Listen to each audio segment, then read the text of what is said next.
Richard Patterson sat on the cold marble floor of his penthouse office, his back against the floor-to-ceiling window that usually showcased his success to the entire city. Tonight that view mocked him. Below, the city lights sparkled with possibility and life, but up here in this empty shell of an office, everything was dying. His laptop sat open in front of him, the screen displaying numbers that made his stomach turn. Red. Everything was red. Negative balances, failed transactions, corrupted files, and worst of all, a system error message that had locked him out of his own company's mainframe. 24 hours ago, Richard Patterson had been worth $300 million. His tech company, Patterson Solutions, had been the golden child of the industry, providing cloud security for major corporations across the country. Now, due to what his frantic IT team called catastrophic system failure, every client's data was compromised, contracts were being terminated, and lawsuits were being filed faster than he could count them. His investors had pulled out. His bank had frozen his accounts pending investigation. The building itself was being foreclosed on tomorrow morning. Richard pressed his palms against his eyes, trying to stop the headache that had been pounding for 18 hours straight. His hands shook. When had he last eaten? He could not remember. His entire team had left. Some quit, some he had to let go when he could not make payroll. His phone had died hours ago, but it did not matter anymore. There was no one left to call. The sound of keys jangling in the hallway made him lift his head. He had forgotten about the cleaning crew. They were probably here to empty the building before the new owners took possession. Richard considered hiding, but what was the point?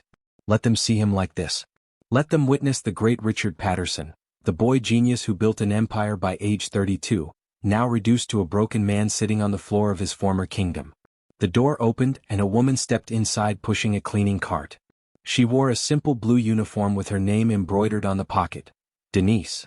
Richard had seen her before during late nights at the office, always working quietly, always offering a kind smile when their paths crossed.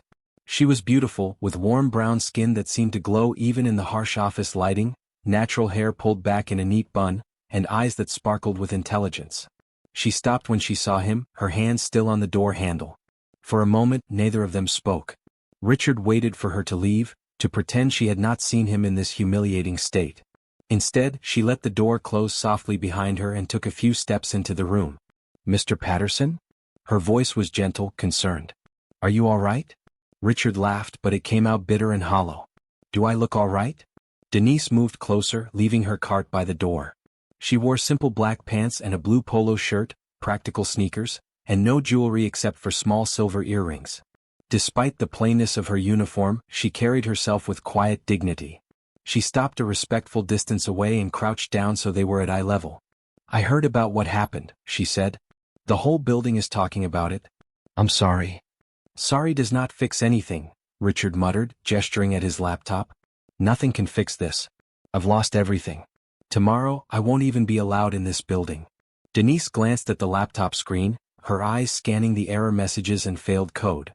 She was quiet for a long moment, and Richard assumed she was trying to think of something comforting to say, some meaningless platitude about how things would get better. Instead, she surprised him. "May I look at your computer?" Richard blinked.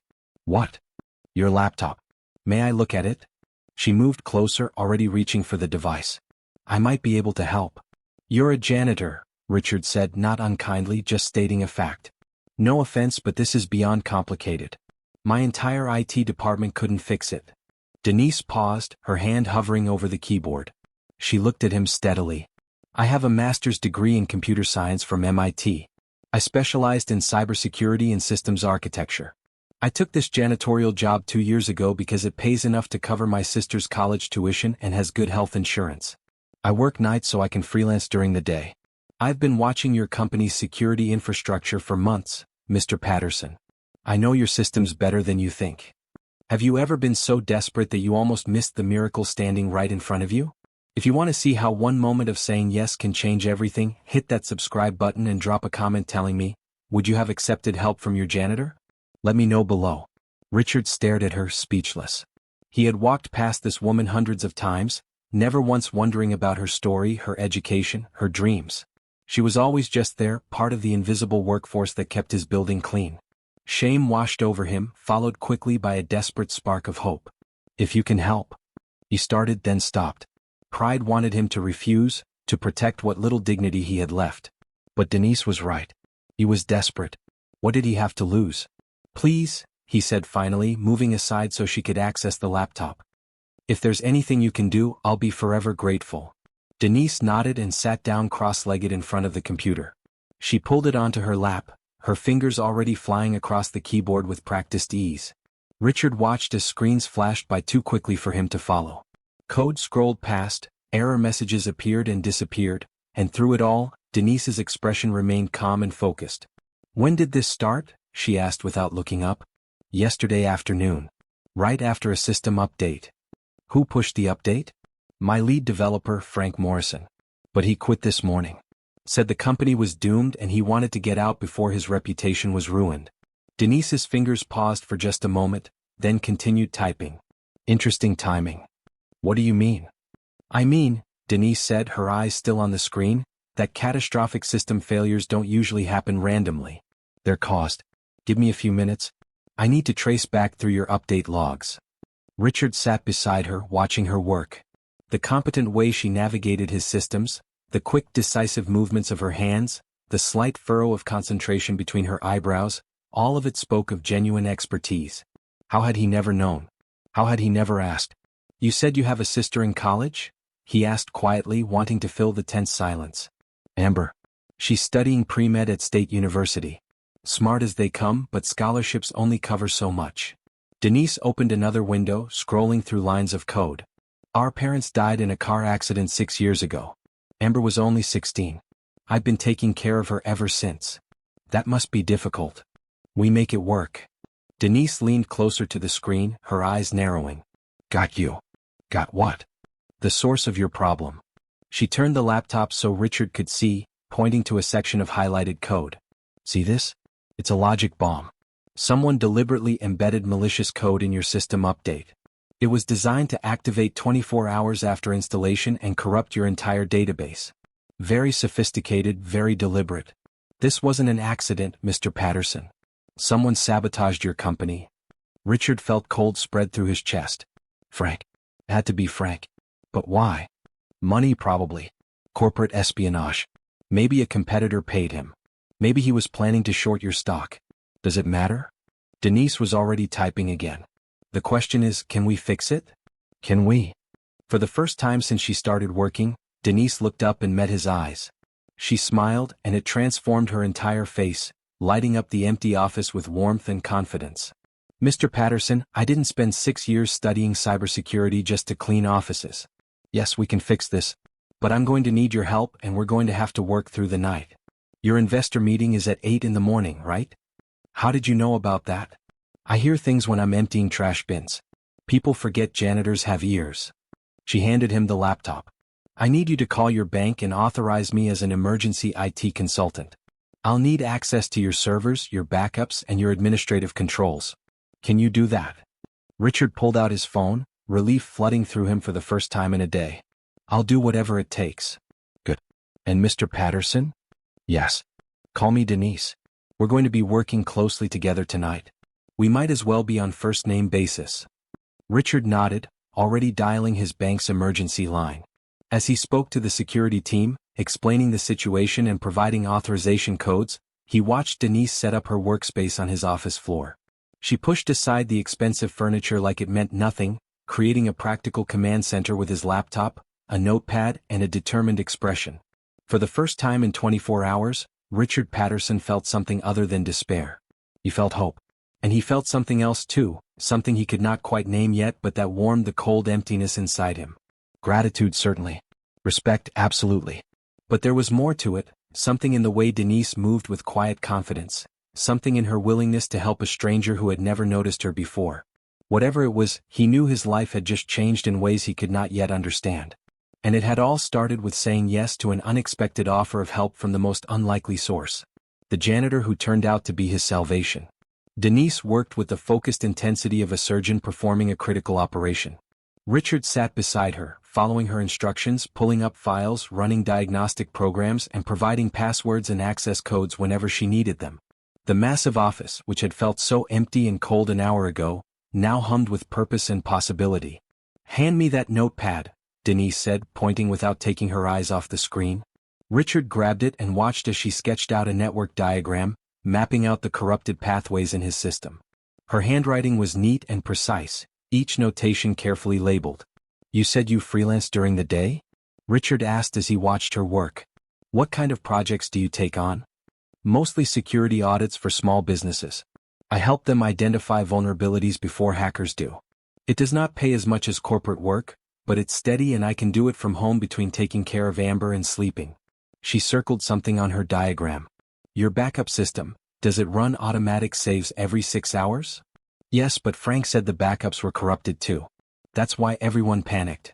Frank lied. Denise turned the laptop toward him, showing him a hidden directory. "Look, your backups are fine. He just moved them and changed the file extension so your team couldn't find them. The corruption only affected your live database. If I can restore from backup and patch the vulnerability he created, we can have your system running clean within a few hours." Richard felt his throat tighten with emotion. "You're sure?" "Positive. It's going to take time and concentration, but yes, I'm sure."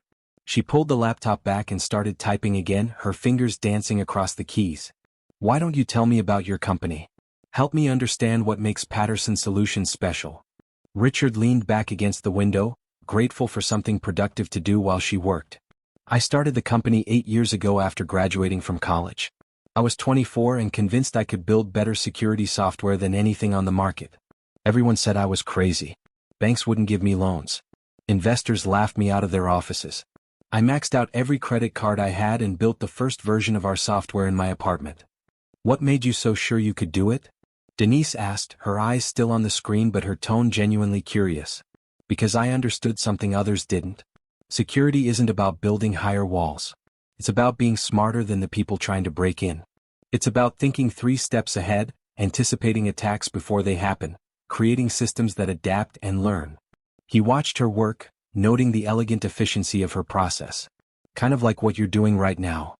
Denise smiled slightly. "We think alike then. I always believed the best defense is understanding your enemy. Not just their tools but their psychology. Why they attack, what they want, how they think." Frank's mistake was being predictable. Logic bombs are effective but they follow patterns. Once you know what to look for, you can trace them back to their source. "You make it sound simple." "It's not simple. It's just logical." She opened another window, revealing more corrupted code. "But logic only gets you so far. You also need intuition, the ability to see patterns others miss. That's what separates good programmers from great ones." They worked in companionable silence for a while, the only sounds the clicking of keys and the occasional question from Denise.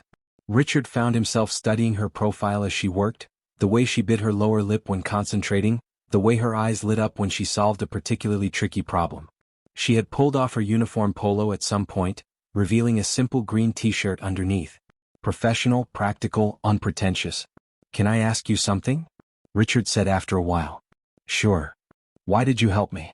We've barely spoken before tonight. You owed me nothing. Why didn't you just do your job and leave?" Denise's fingers slowed but didn't stop. She thought for a moment before answering. "I've spent 2 years watching people walk past me like I'm invisible. Not just you, everyone in this building. The executives, the developers, the managers. To them, I'm just the cleaning lady. They have important conversations around me like I'm not even there. They complain about problems I could solve, but they never think to ask." She saved her work and finally looked at him. "Tonight I saw someone who needed help. Someone who was clearly suffering. And I realized I had the skills to make a difference. How could I not offer?" Most people would have walked away. Then most people are missing the point of being human. Denise stretched her arms above her head, working out the stiffness from sitting on the floor. "My mama used to say, baby, kindness isn't about what people deserve. It's about who you choose to be." She lived that every day until the accident took her. I try to honor her by doing the same. Richard felt something shift in his chest, a warmth spreading through the cold numbness that had consumed him all day. "Your mother sounds like she was an amazing woman." She was. So was my daddy. They were good people who worked hard and loved harder. They taught me that your circumstances don't define you. Your choices do. She turned back to the laptop. "Now, enough philosophy. We've got work to do. I'm about to start the restoration process. This is going to take about 90 minutes and I'll need your full attention. Ready?" "Ready," Richard said, moving closer so he could see the screen clearly. For the next hour and a half they worked as a seamless team. Denise directed, Richard executed. She would identify a problem, explain what needed to happen, and he would pull up the necessary systems or provide the access she required. It was like watching a master conductor lead an orchestra, every movement purposeful, every decision calculated. How did you learn all this? Richard asked during a brief pause while a program ran. MIT must have been incredible, but this level of expertise, this intuition that goes beyond classroom learning. You're right. School taught me the fundamentals, but real learning happens in the field. I've been taking apart computers since I was 10 years old. My daddy was a mechanic and he taught me that everything is just a puzzle waiting to be understood. Cars, computers, people, they all have logic to them. You just have to be patient enough to see it. And your sister? Is she as technically minded as you? Denise's whole face softened when talking about Amber. Amber's brilliant, but in a completely different way. She wants to help people directly, face to face. Medicine is perfect for her. She has this gift for making people feel heard and cared for.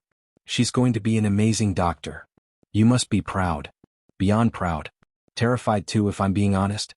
Medical school is expensive, and even with scholarships and loans, it's going to be a struggle. But we'll figure it out. We always do. The restoration program beeped, indicating completion. Denise leaned forward, her eyes scanning the results. A slow smile spread across her face.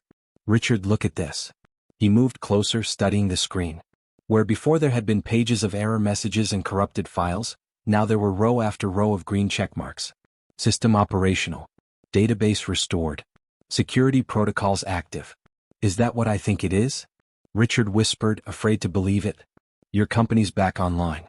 Full functionality restored. Denise pulled up the main dashboard, showing him the clean, functioning system. Your client data is secure and intact. Your financial records are recovered.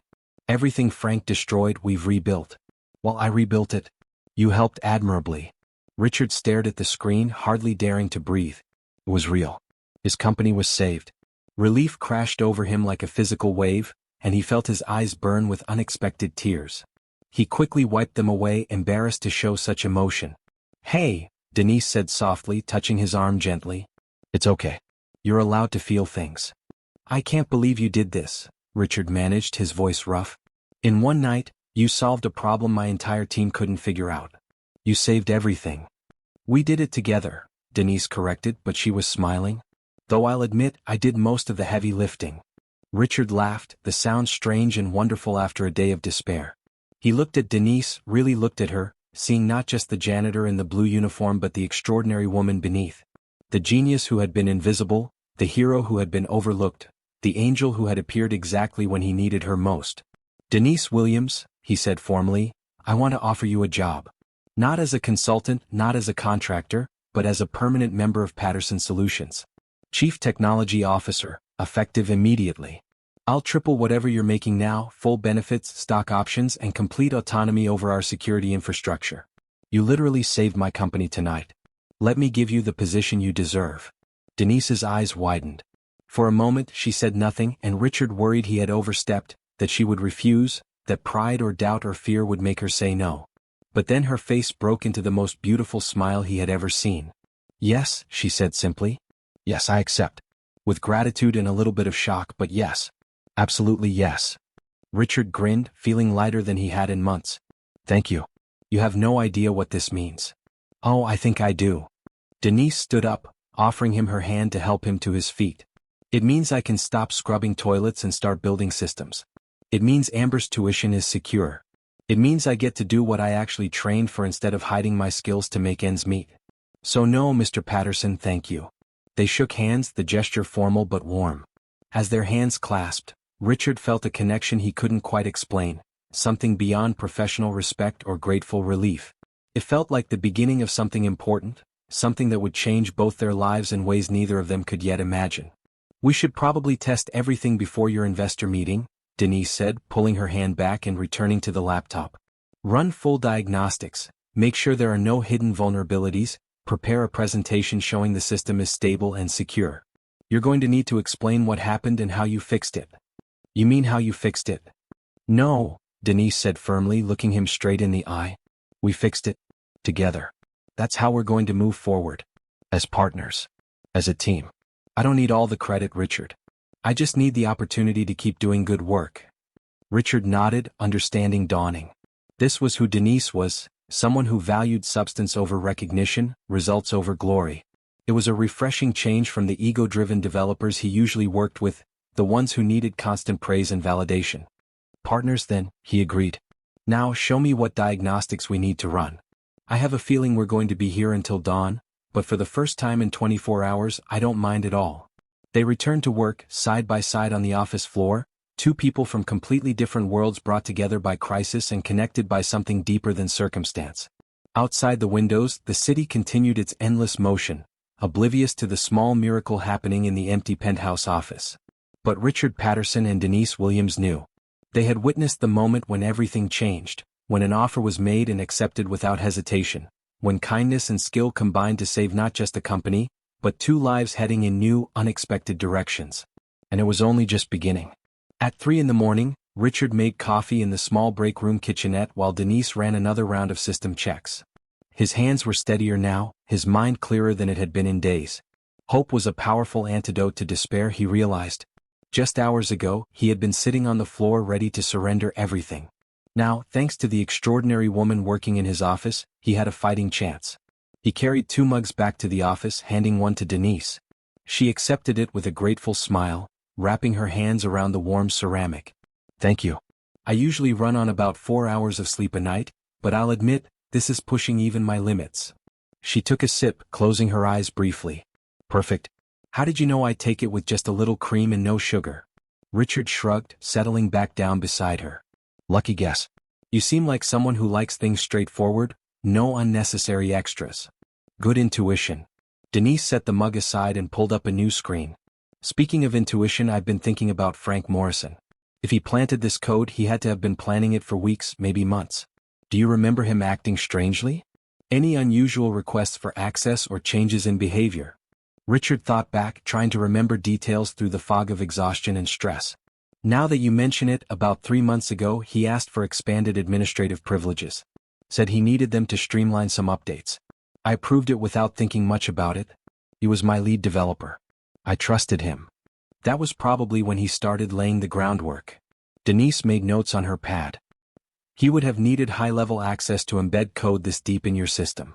The question is, was he working alone or for someone else? Does it matter at this point? The damage is done. It matters because if someone paid him to sabotage you, they might try again with someone else. We need to build in protections, create checks and balances so no single person has enough access to bring down the whole system. She pulled up the security protocols. This is going to be one of my first priorities as CTO. Making sure this never happens again. Richard watched her work, impressed by her forward thinking. She wasn't just fixing the immediate problem. She was already planning for the future, thinking strategically about long-term security. It was exactly the kind of leadership his company needed. Tell me about Amber, he said, wanting to learn more about the person behind the professional competence. What's she like? Denise's expression softened immediately. She's sunshine in human form. Optimistic, energetic, always seeing the best in people. Where I'm cautious and analytical, she's open and emotional. We balance each other out. She smiled at some private memory. When our parents died, I was terrified I wouldn't be able to raise her right, that I was too young and too broken to be what she needed. But Amber, she helped me heal as much as I helped her. She kept me going on the days when I wanted to give up. She sounds special. She is. She's the reason I took the janitorial job instead of holding out for something in my field. I needed steady income and health insurance immediately, and cleaning services were hiring. Pride isn't worth much when your baby sister needs food and a roof over her head. Denise ran another diagnostic, watching the progress bar fill. Some of my old classmates from MIT thought I was crazy. They're all working at big tech companies now, making 6 figures. But I don't regret my choice. Family comes first. That kind of loyalty is rare, Richard said quietly. Most people I know would choose career over family every time. Then they don't know what actually matters. Denise glanced at him. What about you? Any family? Richard hesitated, the question touching on wounds he rarely examined. My parents are alive, but we're not close. They're both lawyers, very successful, very focused on status and achievement. When I dropped out of college to start my company, they disowned me. Said I was throwing away my future. We haven't spoken in 5 years. I'm sorry. That must hurt. It did. Now it just is. Richard sipped his coffee, surprised at how easy it was to talk to her. I threw myself into building the company, proving them wrong, showing everyone who doubted me that I could succeed on my own terms. But success can be lonely when you have no one to share it with. Is that why you work such long hours? I've seen your car in the parking garage at 2, 3 in the morning plenty of times. You noticed? I notice a lot of things people think are invisible. Denise saved her work and stretched again. Loneliness is dangerous, Richard. Success without connection is just an expensive way to be miserable. Trust me, I know. I've been so focused on taking care of Amber and making ends meet that I haven't had time for friends or relationships. Some days, the only adult conversations I have are with the security guard when I arrive at work. They sat in comfortable silence for a moment, two lonely people who had found unexpected understanding in each other. The office felt smaller somehow, more intimate, as if the vast space had contracted to just the circle of light from the laptop screen. Diagnostic complete, Denise announced, breaking the moment. Everything's clean. No hidden code, no lurking problems. Your system is solid. That's amazing. What's left to do? We need to prepare your presentation for the investor meeting. You'll need to explain what happened, how it was resolved, and what measures you're putting in place to prevent future incidents. We have about 4 hours. Let's make them count. They worked together to build a comprehensive presentation, combining Richard's understanding of the business side with Denise's technical expertise. She taught him how to explain complex security concepts in simple terms, how to rebuild investor confidence, how to turn a crisis into an opportunity to demonstrate strength and resilience. Your investors don't just want to hear that the problem is fixed, Denise explained as they refined the slides. They want to know you learned from it, that you're coming out stronger. Emphasize the new security measures, the oversight protocols, the investment you're making in protecting their interests. Make them believe that this crisis was actually the best thing that could have happened because it revealed vulnerabilities you can now address. That's brilliant, Richard said, making notes. You should be in the meeting with me. Present the technical side directly to the investors. Denise looked down at her janitorial uniform, then back at him with raised eyebrows. In this? Richard checked his watch. 4:30 in the morning. The stores wouldn't open for hours, but he had an idea. My executive assistant keeps a spare outfit in her office for emergencies. You two look about the same size. Would you be comfortable borrowing it? You want me to present to your investors? I want my new chief technology officer to explain to our investors how she saved the company. Yes, absolutely, I want you there. Denise bit her lip, uncertainty crossing her face for the first time that night.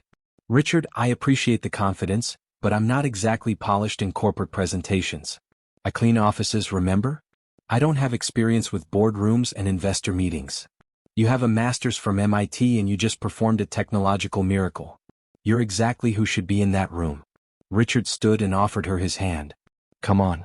Let's find you something to wear. Then we'll practice your presentation until you could do it in your sleep. You've carried us this far, Denise. Let me help you cross the finish line.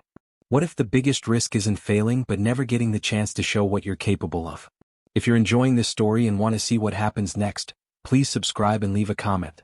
Tell me, have you ever been underestimated? How did you prove them wrong? Denise looked at his outstretched hand, then at the laptop showing the restored system, then back at his face. He saw her take a deep breath, squaring her shoulders with determination. She placed her hand in his and stood. Okay, let's do this. But if I embarrass you in front of billionaire investors, you can't say I didn't warn you. Richard laughed. Denise, you couldn't embarrass me if you tried. You're the hero of this story. Now let's make sure everyone knows it. They walked through the quiet building, their footsteps echoing in the empty corridors. Richard's assistant's office was on the floor below, a neat space that reflected her organized personality. He found the spare outfit in the closet, a maroon blazer, cream blouse, and black dress pants. Professional, polished, perfect. Try these on, he said, handing them to Denise. I'll wait outside. Let me know if they fit. A few minutes later, Denise emerged, transformed. The uniform was gone, replaced by sharp professional attire that highlighted her natural grace and dignity. She had let her hair down from its bun, and it framed her face in soft curls. She looked powerful and beautiful, every bit the executive she was about to become. Well, she asked, doing a small turn. Will I pass inspection? You look perfect, Richard said, and meant it with his whole heart. Now let's go practice. We have 3 hours to turn you into a presentation pro. They returned to the office and spent the remaining hours rehearsing. Richard played the role of skeptical investor, throwing hard questions at Denise while she practiced her responses. At first, she was nervous, stumbling over technical jargon and apologizing for her inexperience. But gradually, as the sky outside began to lighten with approaching dawn, she found her rhythm. Her natural intelligence and passion for the subject matter shone through. She learned to simplify without dumbing down, to project confidence without arrogance, to connect with her audience while maintaining authority. "That was perfect," Richard said after her final run-through. "Denise, you're ready? More than ready. You're going to be amazing." Denise smiled, but he could see the nerves in her eyes. "I hope you're right. I've never done anything like this before. Neither had I the first time I pitched to investors. I was terrified. But you know what I learned? People respond to authenticity and competence. You have both in spades. Just be yourself, speak from your knowledge, and trust that you belong in that room." "Do I, though? Belong there?" Denise looked out the window at the awakening city. 12 hours ago I was a janitor. Now I'm about to present to millionaire investors wearing borrowed clothes and talking about a job I've never actually done. What if they see right through me? What if they think I'm a fraud?" Richard moved to stand beside her, following her gaze across the skyline. "You're not a fraud. You're someone who has worked twice as hard as anyone else just to get half as far. You're someone who sacrificed her career to take care of her family. You're someone who stayed humble and kind even when the world overlooked you. And when given the chance, you proved you're brilliant beyond measure. That's not fraud. That's triumph." Denise turned to look at him, and Richard saw tears glimmering in her eyes. "Thank you. For believing in me. For giving me this chance. I won't let you down." "You couldn't if you tried," Richard said softly. "Now we have 30 minutes until the investors arrive. Let's get some fresh coffee, review the presentation one more time, and prepare to show them what Patterson Solutions is really made of." As they walked together toward the conference room, Richard realized that somewhere during this long, strange night, something fundamental had shifted. He had started the evening as a desperate man facing ruin. He was ending it as someone who had found not just salvation but purpose. Denise had saved his company, yes, but she had done something more important. She had reminded him what really mattered: integrity, kindness, recognizing worth in unexpected places, lifting up those who had been pushed down. The sun broke over the horizon, flooding the office with golden light. A new day was beginning, bringing with it challenges and opportunities neither of them could yet foresee. But they would face it together, the billionaire and the janitor who turned out to be so much more. Partners in business and, perhaps, in something deeper that was only just beginning to bloom. The conference room looked immaculate, the long mahogany table polished to a mirror shine. Ironic, Richard thought, that he was about to fight for his company's survival in a room Denise had probably cleaned 100 times. He adjusted his tie, trying to calm the nervous energy coursing through him. Beside him, Denise sat perfectly still, her hands folded on the table, her expression composed. If she was nervous, she hid it remarkably well. "They'll be here any minute," Richard said, checking his watch. "Are you sure you're ready?" "No," Denise admitted with a slight smile. "But I'm going to do it anyway. Sometimes courage is just fear that decided to show up." Before Richard could respond, the door opened and his 3 primary investors walked in. Thomas Bradford, a silver-haired venture capitalist in his 60s, Janet Morrow, a sharp-eyed technology investor in her 40s, and Kevin Park, a younger investor known for his aggressive business tactics. They looked skeptical and guarded, exactly as Richard had expected. "Patterson," Thomas said, taking a seat at the far end of the table. "I'll be honest. We're here as a courtesy, but we've already started the process of writing off our investment. Unless you have something extraordinary to show us, this is goodbye." "I understand your concern," Richard said, standing to activate the presentation screen. "And I appreciate you coming. Before we begin, I'd like to introduce Denise Williams, Patterson Solutions' new Chief Technology Officer." 3 pairs of eyes turned to Denise with varying degrees of surprise and suspicion. Richard could see them taking in her appearance, noting the borrowed clothes, wondering who this unknown woman was and why she was suddenly in such a critical role. "CTO?" Janet said, her tone carefully neutral. "I wasn't aware you were hiring. Given the circumstances, that seems like an unusual decision." "The circumstances are exactly why I hired her," Richard replied. "Denise is the person who saved this company. Last night, while the rest of the tech world wrote us off, she identified the source of our system failure, repaired the damage, and restored full functionality. She's also the person who's going to make sure nothing like this ever happens again." Kevin leaned back in his chair, arms crossed. No offense, Ms. Williams, but I've never heard of you. Where did you work before this? What's your background? Denise met his gaze steadily. I have a master's degree in computer science and cybersecurity from MIT. For the past 2 years, I've been working as a night janitor in this building while freelancing security audits during the day. Before you ask why, the answer is simple. I needed stable income and benefits to support my younger sister through college. The janitorial position offered both. The room went silent. Richard watched the investors process this information, saw the moment they moved from skepticism toward genuine curiosity. Thomas leaned forward, his expression thoughtful. You're telling me our IT team couldn't solve the problem, but a janitor with an MIT degree did? Former janitor, Richard corrected. And yes, that's exactly what I'm telling you. Now, if you'll give Denise the floor, she'll explain exactly how she did it and what it means for the future of this company. Denise stood, her movements graceful and confident. She clicked to the first slide of the presentation, and Richard saw her transformation in real time. The nervousness melted away, replaced by the focused competence he had witnessed during the night. This was her element, the place where her brilliance could finally shine. Good morning, she began, her voice clear and steady. Yesterday at approximately 2:15 p.m., Patterson Solutions experienced what appeared to be a catastrophic system failure. Your investment looked like a total loss. I'm here to tell you why it isn't, why we're actually stronger now than we were before, and why this company is about to enter the most secure and prosperous phase of its existence. For the next 20 minutes, Denise walked the investors through everything. She explained the logic bomb Frank Morrison had planted, demonstrated how she had traced and removed it, showed the restored systems running at full capacity, and outlined the new security protocols she would be implementing. She used simple language without being condescending, answered technical questions with ease, and projected an air of absolute authority. Richard watched the investor's body language shift as she spoke. Arms uncrossed. Posture straightened. Janet started taking notes. Thomas nodded along with key points. Even Kevin's suspicious expression softened into something approaching respect. The truth is, Denise concluded, this attack exposed vulnerabilities that had existed in your system for years. If Frank hadn't tried to destroy the company, you might have continued operating with these weaknesses until someone much more dangerous exploited them. In that sense, this crisis was a gift.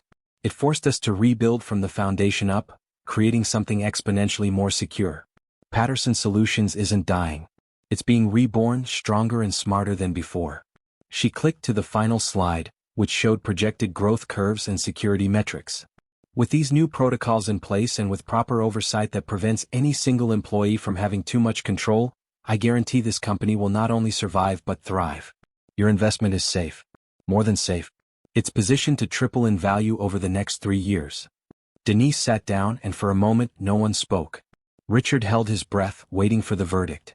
Then Thomas started clapping, slow and genuine. Janet joined in, then Kevin. The sound filled the conference room, and Richard saw Denise's shoulders relax slightly, a small smile touching her lips. Ms. Williams, Thomas said, that was one of the most impressive presentations I've seen in 30 years of investing. You've not only addressed our concerns but given us new reasons to be excited about this company. The question I have now is not whether to pull our investment, but whether to increase it. I agree, Janet added. Richard, I'll be honest. I came here planning to cut our losses. Now I'm wondering if we should be doubling down. If this is the caliber of talent you're bringing on board, Patterson Solutions has a very bright future. Kevin was the last to speak, and his words carried the most weight because of his initial skepticism. I've made a career out of identifying potential and cutting weak links. Ms. Williams, you're easily one of the most impressive technical minds I've encountered. The fact that you were cleaning offices instead of running a tech company tells me something is seriously wrong with how this industry evaluates talent. But it also tells me Richard is smart enough to recognize value others miss. I'm in. 100%. Richard felt relief wash over him so intensely he nearly laughed. They had done it. Against impossible odds, they had salvaged everything. He looked at Denise and saw her wiping away a single tear, her professional composure cracking just slightly to reveal the emotional weight she had been carrying. Thank you, Richard said to the investors. I can't tell you what this means. We won't let you down. See that you don't, Thomas said, but his tone was warm. Ms. Williams, I'd like to schedule a follow-up meeting with you next week. I have some thoughts on scaling your security protocols across our entire portfolio. Would you be interested in consulting? Absolutely, Denise replied. I'd be honored. The investors stood, shaking hands all around. As they left the conference room, Richard heard Janet telling Thomas, "That woman is going places. Mark my words, in 5 years she'll be running her own company." When the door finally closed and they were alone, Richard turned to Denise. For a moment they just looked at each other, the enormity of what they had accomplished settling over them like a blanket. "You were incredible," Richard said. "I mean it. You absolutely crushed that presentation." "We did it," Denise whispered. "Richard, we actually did it.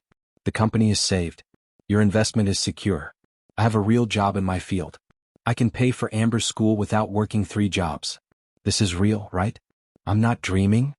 It's real." Richard moved closer, wanting to hug her but unsure if it would be appropriate. Denise solved the problem by throwing her arms around him in an embrace that was pure joy and relief. He hugged her back, feeling her shake with silent laughter. "Thank you," she said, pulling back slightly but keeping her hands on his shoulders. "For taking a chance on me. For believing I could do this when I barely believed in myself. For seeing past the uniform to the person underneath. You changed my life, Richard." "No," Richard said softly. "You changed mine. Last night I was ready to give up on everything. You reminded me what's possible when you say yes to unlikely opportunities. When you recognize that brilliance comes in unexpected packages. When you value character as much as credentials." They stood there in the conference room, the morning sun streaming through the windows, 2 people who had started the previous evening as strangers and were now bound together by shared triumph. Something passed between them in that moment, an unspoken understanding that this was more than just a business relationship. This was the beginning of a genuine connection, built on mutual respect and recognition of each other's true worth. "So," Denise said, finally stepping back and smoothing down her borrowed blazer, "what happens now?" "Now?" Richard smiled. "Now we get you an actual office instead of a janitor's closet. Now we start implementing all those brilliant security protocols you designed. Now we begin the process of building Patterson Solutions into the company it was always meant to be. And now you go home and sleep because I can see the exhaustion in your eyes even if you're too proud to admit it. What about you? You haven't slept either." "I'll sleep later. First, I need to call HR and make your position official. I need to contact our clients and reassure them their data is secure. I need to start the process of replacing Frank Morrison with people we can actually trust." "But Denise..." He caught her hand gently. "None of it feels overwhelming anymore. Yesterday I was drowning. Today I know I have the best partner I could ask for. That makes all the difference." Denise squeezed his hand, then let go, maintaining the professional boundary even as personal feelings began to quietly bloom. "Then let's get to work. But first, coffee. Lots and lots of coffee." They left the conference room together, side by side, equals in every way that mattered. As they walked through the building, Richard noticed employees beginning to arrive for the day. Several did double takes when they saw Denise in professional attire rather than her usual uniform. He saw confusion, curiosity, and in some faces, a dawning realization that something significant had changed. "People are staring," Denise murmured. "Let them stare. They're about to learn what I learned last night, that the most important person in this building was invisible to them. That's going to be an uncomfortable lesson for some people, but a necessary one." They reached the executive floor and Richard showed Denise to the office that would be hers. It was spacious and bright, with windows overlooking the city and enough room for all the equipment she would need. She stood in the doorway taking it all in and Richard saw tears threatening again. "This is really mine?" she asked quietly. "All yours. Decorate it however you want. Fill it with whatever makes you happy and helps you work best. This is your space now, Denise. Your kingdom." She walked into the office, running her hand along the edge of the desk, looking out the window at the view she had only seen before while cleaning glass. Richard leaned against the doorframe, content to watch her process this transformation, this leap from invisible to invaluable. "You know what's funny?" Denise said, still looking out the window. "I used to clean this office. It belonged to your former CFO before he retired last month. I would vacuum the carpet and dust the shelves and look at that view and think about how different my life might be if I had been given chances instead of obstacles. Now here I am, standing in an executive office about to do the work I was trained for, making a salary that will change everything for me and Amber. It's almost too much to process." "Process it slowly," Richard advised. "But know that you earned this. Every bit of it. This isn't charity or luck. This is merit finally being recognized and rewarded." Denise turned to face him, her expression serious. "I'm going to make you proud, Richard. I'm going to build a security infrastructure so strong that Patterson Solutions becomes the gold standard in the industry. I'm going to prove that your faith in me wasn't misplaced." "I have no doubts," Richard said. "None at all. Now go home, Denise. Hug your sister. Sleep in your own bed. Come back Monday morning ready to start changing the world. You've earned a weekend off." "What about you?" "I'll be fine. I'll tie up loose ends, then probably crash for about 12 hours straight." He smiled. "Besides, I need to prepare myself for Monday. Having a CTO as brilliant as you means I'm going to have to work twice as hard to keep up." Denise laughed, the sound light and free. "Something tells me you'll manage." She gathered her things, the borrowed outfit replaced with her cleaned and pressed uniform from the previous night. As she walked past him toward the elevator, she paused. "Richard." "Yes. I'm glad I stopped to help you. I'm glad I didn't just walk away. Whatever happens from here, I want you to know that last night was the best night of my life. Not because of the job or the money, though that's wonderful, but because I got to feel capable and valued and seen. Thank you for giving me that." Richard felt his throat tighten with emotion. "Denise, you gave me something too. You gave me hope. You reminded me that the world has good people in it, people who help because it's the right thing to do, not because they want something in return. That's a gift I'll never forget." They shared a smile, then Denise stepped into the elevator. As the doors closed, Richard stood in the hallway, feeling like a different man than he had been 24 hours earlier. The company was saved. The investors were happy. And he had found someone extraordinary, someone who would shape the future of Patterson Solutions in ways he was only beginning to understand. But more than that, he had found a friend. And if the feelings stirring in his heart were any indication, perhaps something even more precious than that. Only time would tell. For now, it was enough to know that saying yes to an unexpected offer had changed everything. The future looked bright, and for the first time in a long time, Richard Patterson looked forward to seeing what came next. Monday morning arrived with brilliant autumn sunshine and a crispness in the air that felt like possibility. Richard stood in his office, which had been transformed over the weekend by a cleaning crew and an interior designer working overtime. Gone were the signs of Friday's despair. The space now gleamed with renewed energy, ready for the fresh start ahead. He checked his watch. 8:45. Denise would arrive any minute for her first official day as Chief Technology Officer. Richard had spent the weekend thinking about her more than he probably should have, replaying their conversation, remembering the way her eyes lit up when she solved a problem, the sound of her laugh, the quiet dignity with which she carried herself. He told himself it was just admiration, professional respect for an exceptional colleague. But his racing pulse when the elevator dinged suggested something more complicated. The elevator doors opened, and Denise stepped out wearing a sharp blue pantsuit that Richard suspected was new. Her hair was styled in a professional updo, and she carried a leather briefcase that looked similarly fresh from the store. But what struck him most was her expression, pure joy mixed with determined confidence. This was a woman ready to claim her place in the world she had earned. "Good morning," Richard said, walking to meet her. "You look fantastic. Ready for your first day?" "Ready and terrified in equal measure," Denise admitted with a smile. "I barely slept all weekend. Amber and I went shopping for professional clothes, and she kept crying every time I tried something on. Happy tears, but still. It was exhausting and wonderful all at once." "How did she react when you told her about the job?" Denise's whole face brightened. "She screamed. Literally screamed with joy. Then she made me tell her the whole story 3 times. She says she wants to meet the man who was smart enough to hire her sister. I think she's planning to interrogate you about your intentions." Richard laughed. "I look forward to it. Your sister sounds amazing." "She is. She's my whole heart." Denise looked around the executive floor, taking in the bustling activity of the start of the work week. "This is really happening, isn't it? This is my life now." "This is your life now," Richard confirmed. "Come on. Let me show you what we've set up for you." He led her to the office she had seen briefly on Friday, but now it was fully equipped. 3 large monitors sat on the desk, already displaying security dashboards and system analytics. A whiteboard covered one wall, ready for her strategic planning. A comfortable chair, ergonomic keyboard, and every tool she might need had been carefully arranged.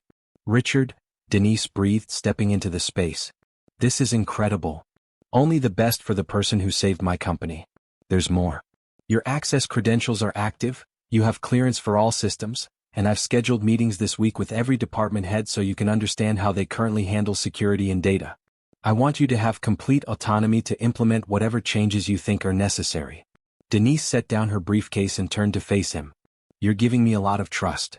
You've earned it. Besides, trust works both ways. You trusted me when you offered to help. Now I'm trusting you to transform our security infrastructure. Call it mutual faith. Before Denise could respond, Richard's assistant, Patricia, appeared in the doorway. She was a competent woman in her late 50s who had been with the company since the beginning. Her expression was carefully professional, but Richard caught the curiosity in her eyes. Mr. Patterson, the staff meeting is in 10 minutes. Should I let everyone know Ms. Williams will be joining you? Absolutely.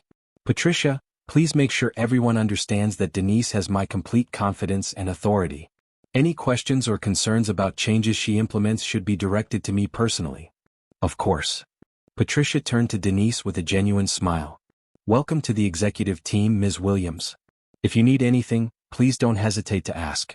I run this floor so I can help you navigate the politics and personalities. Thank you, Patricia. I have a feeling I'm going to need that guidance. After Patricia left, Denise looked at Richard with raised eyebrows. Staff meeting? You're really throwing me in the deep end, aren't you? No time like the present. Besides, people are going to have questions about the sudden appearance of a new CTO.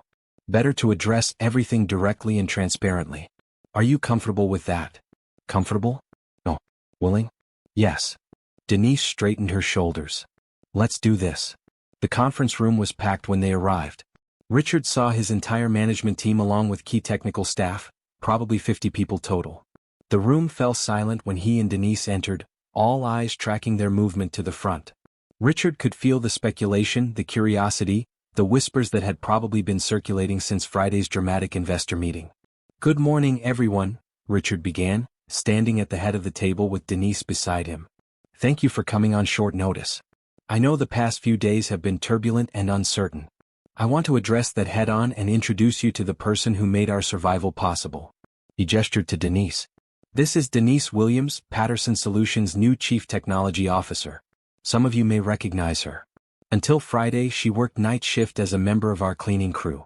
What you didn't know is that Denise has a master's degree from MIT in computer science and cybersecurity. When our entire IT department couldn't solve Friday's crisis, Denise identified the problem, traced it to deliberate sabotage by Frank Morrison, and restored our systems to full functionality. She literally saved this company. The room erupted in murmurs. Richard saw shock, disbelief, and in some faces, embarrassment as people realized they had overlooked someone extraordinary. He held up his hand for silence. I know this is unconventional.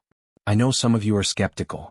But I'm asking you to set aside any preconceptions and judge Denise by her work, not her previous position. She has my complete confidence and authority to implement whatever security changes she deems necessary. I expect everyone to give her the same respect and cooperation you give me. Are there any questions? A middle-aged man from the IT department raised his hand. Richard recognized him as Greg Thompson, one of the senior developers. No disrespect, but how do we know she actually fixed the system? For all we know, the problem could have resolved itself or Morrison could have had an attack of conscience.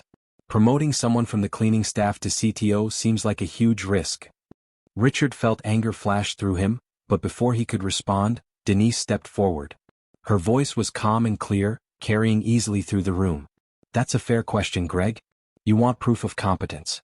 I understand that. She pulled out her phone and connected it to the conference room display. Within seconds, the screen showed lines of code. This is the logic bomb Morrison planted in our update on Thursday. See these markers? That's his signature code style. I traced it through 17 layers of obfuscation to find the source. The bomb was designed to corrupt not just our main database but all backup systems, making recovery theoretically impossible. She swiped to another screen. This is how I neutralized it. I created a counterprogram that identified every instance of Morrison's malicious code and replaced it with clean versions while simultaneously restoring from protected backups he didn't know existed. The whole process took 6 hours.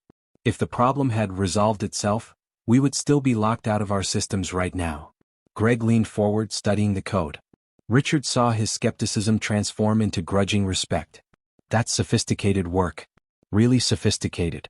How did you learn Morrison's code signature well enough to trace it? I've been watching our systems for 2 years while cleaning offices.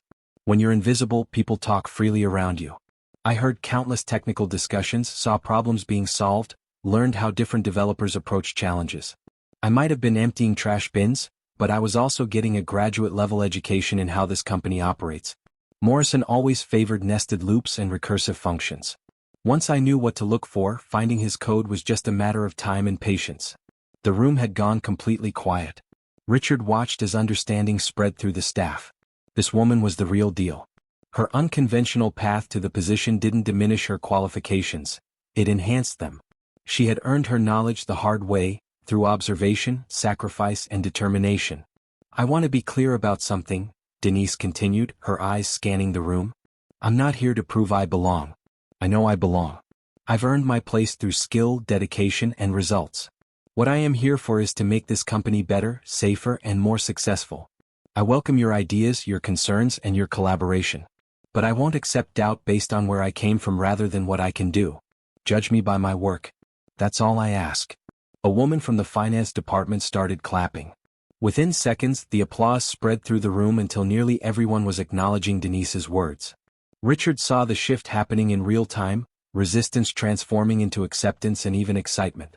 Greg Thompson was nodding thoughtfully, clearly reassessing his initial reaction. Thank you, Denise, Richard said when the applause died down.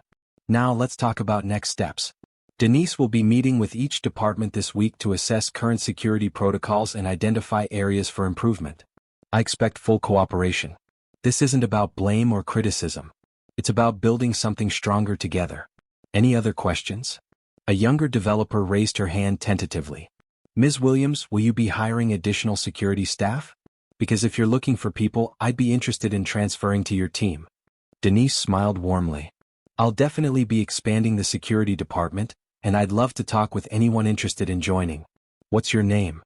Rachel Chin. I've been with Patterson Solutions for 3 years, working on database management. Excellent. Let's schedule a meeting this week, Rachel.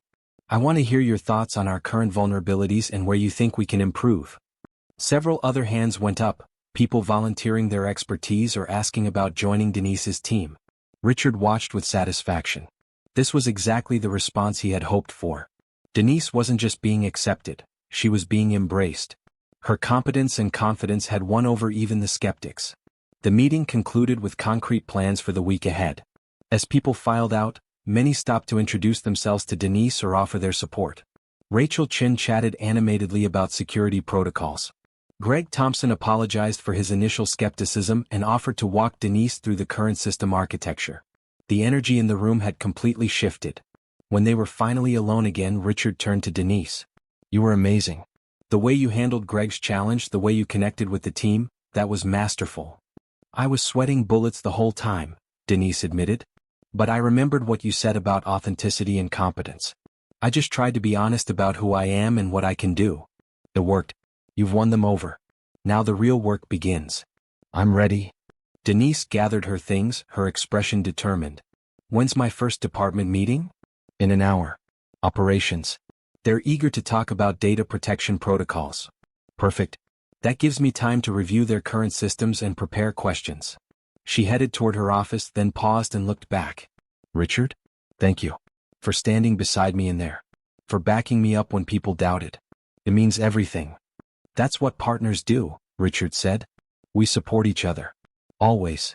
Something passed between them in that moment, a connection that went deeper than professional respect. Richard felt it in his chest, warm and insistent. He saw it reflected in Denise's eyes, a softness that had nothing to do with business and everything to do with two people recognizing something special growing between them. But they were at work, surrounded by colleagues, and both of them knew better than to blur professional boundaries so early. Denise gave him a small, understanding smile and continued to her office. Richard watched her go, feeling a mix of pride and something warmer, something that made him think about the future in ways he had not imagined possible just days ago. The week unfolded with purpose and progress. Denise threw herself into her new role with the intensity of someone who had waited years for this opportunity.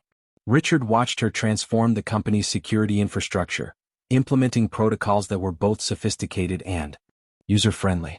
She worked long hours but never seemed drained. Instead, she glowed with the satisfaction of meaningful work. They fell into a comfortable rhythm of collaboration. Morning meetings to discuss strategy, afternoons of individual work, evenings occasionally spent together reviewing progress over dinner. It was professional, appropriate, But Richard couldn't ignore the way his heart lifted every time Denise walked into a room. The way her laugh made everything seem lighter.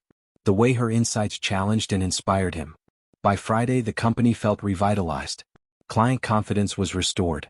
The staff genuinely respected their new CTO. Financial projections showed strong recovery.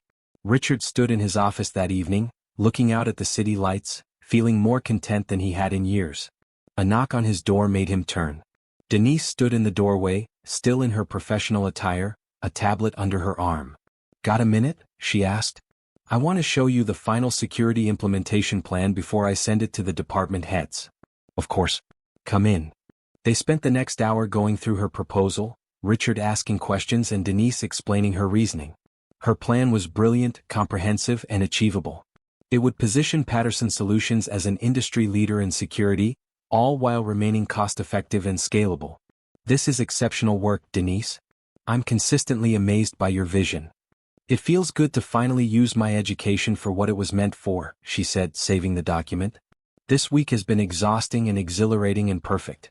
I keep waiting to wake up and find out it was all a dream." "It's real. You're real. This partnership we're building, it's all real." Denise looked at him, and Richard saw something shift in her expression. The professional mask slipped slightly, revealing vulnerability and something warmer beneath. "Partnership. Is that what this is?" Richard's pulse quickened. He knew he should be careful, should maintain professional distance, should not rush into anything that could complicate their working relationship. But he also knew that denying what he felt would be dishonest, and Denise deserved honesty above all else. "It started as partnership," he said carefully. "But I think it's becoming something more. At least, I hope it is." Denise set down her tablet, giving him her full attention. "Richard, I need to be careful here. This job, this opportunity, it means everything to me and Amber. I can't risk it by blurring professional and personal lines.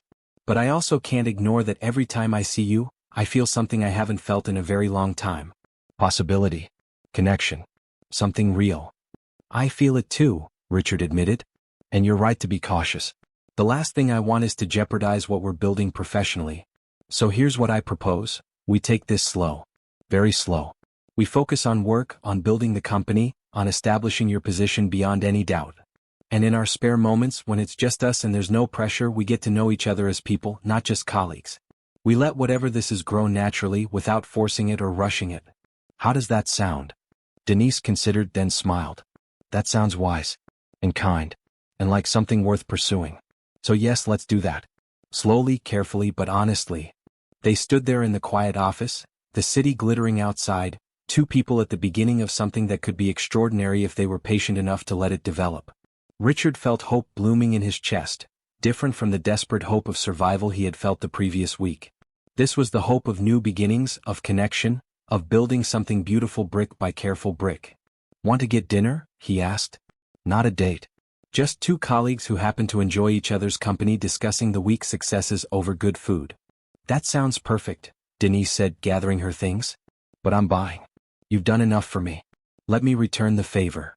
"Partners share expenses," Richard countered. "How about we split it?" "Deal. Though fair warning, if we keep spending this much time together, people are going to talk." "Let them talk. We know the truth. We're building something important here, and if it happens to include friendship alongside business, that's nobody's concern but ours." They left the office together, side by side, two people who had found each other in the most unexpected way. The future stretched out before them, full of possibility and promise. And for the first time in a long time, both of them were excited to see what came next. 3 weeks passed in a blur of productivity and quiet joy. Denise's security protocols had been implemented across all departments with remarkable success. Client retention was at an all-time high, new contracts were being signed, and industry publications were starting to notice Patterson Solutions' transformation. But what made Richard smile most was watching Denise flourish. She had moved through the initial awkwardness of her new position with grace, winning over even the most resistant staff members through competence and genuine kindness. Her team adored her. She had hired Rachel Chen as her deputy, along with 3 other talented developers who shared her vision for proactive security. The security department had become the heart of the company, driving innovation and setting standards that other firms tried to emulate. Richard and Denise had settled into a pattern of working closely during the day and occasionally sharing meals in the evening. Nothing romantic, just friendship deepening naturally through shared experiences and genuine understanding. They talked about everything: childhood dreams, professional failures, books they loved, fears they carried. Richard learned about the terror Denise had felt when her parents died, the weight of suddenly being responsible for a teenage sister. Denise learned about Richard's lonely childhood, the pressure of being a prodigy, the hollow feeling of success without connection. On a crisp November evening, Richard knocked on Denise's office door. She looked up from her computer, pushing her glasses up her nose. She had started wearing reading glasses during long coding sessions, and Richard found them endearing. "Hey," she said, saving her work. "What's up? I was wondering if you'd like to grab dinner. There's a great Vietnamese place a few blocks away that I think you'd love." "Sounds perfect. Just let me finish this security audit and I'll be ready in 10 minutes. Richard settled into the chair across from her desk, content to wait. He watched her work, admiring the focused way she approached problems. Her fingers flew across the keyboard with practiced ease, her eyes scanning lines of code faster than he could follow. "Can I ask you something?" Denise said without looking up from the screen. "Of course. Do you ever miss it? The early days when you were building this company from nothing? When it was just you and a dream and everything felt possible?" Richard considered the question carefully. "Sometimes. There was a purity to it back then, a clarity of purpose. But I don't think I'd want to go back. What we're building now feels more meaningful because it's not just my vision anymore. It's a collaboration, a team effort. Having you here, watching you shape the company's future, that's more satisfying than anything I did alone." Denise finally looked at him, her expression soft. "That's a good answer. I was worried you might resent sharing control after being the sole decision maker for so long." "Resent it? Denise, having you here is the best thing that's happened to this company. And to me personally, if I'm being honest." She smiled, that brilliant smile that never failed to make his heart skip. "I'm glad. Because I can't imagine being anywhere else. This place, this work, it all feels right in a way nothing else ever has." Before Richard could respond, Denise's phone rang. She glanced at the screen and her whole face lit up. "It's Amber. Do you mind if I take this?" "Not at all." Denise answered with obvious delight. "Hey baby girl. How was your exam?" She listened, her smile growing wider. "That's fantastic. I knew you'd crush it. Hold on, I'm putting you on speaker. There's someone here I want you to meet properly." She switched to speaker mode, and a young woman's enthusiastic voice filled the office. "Denise, are you still at work? It's almost 7. I know. I'm about to leave. But Amber, Richard Patterson is here. Remember I told you about him? The man who hired me. Oh my gosh. Mr. Patterson, hi. I've been dying to meet you. Denise won't stop talking about you."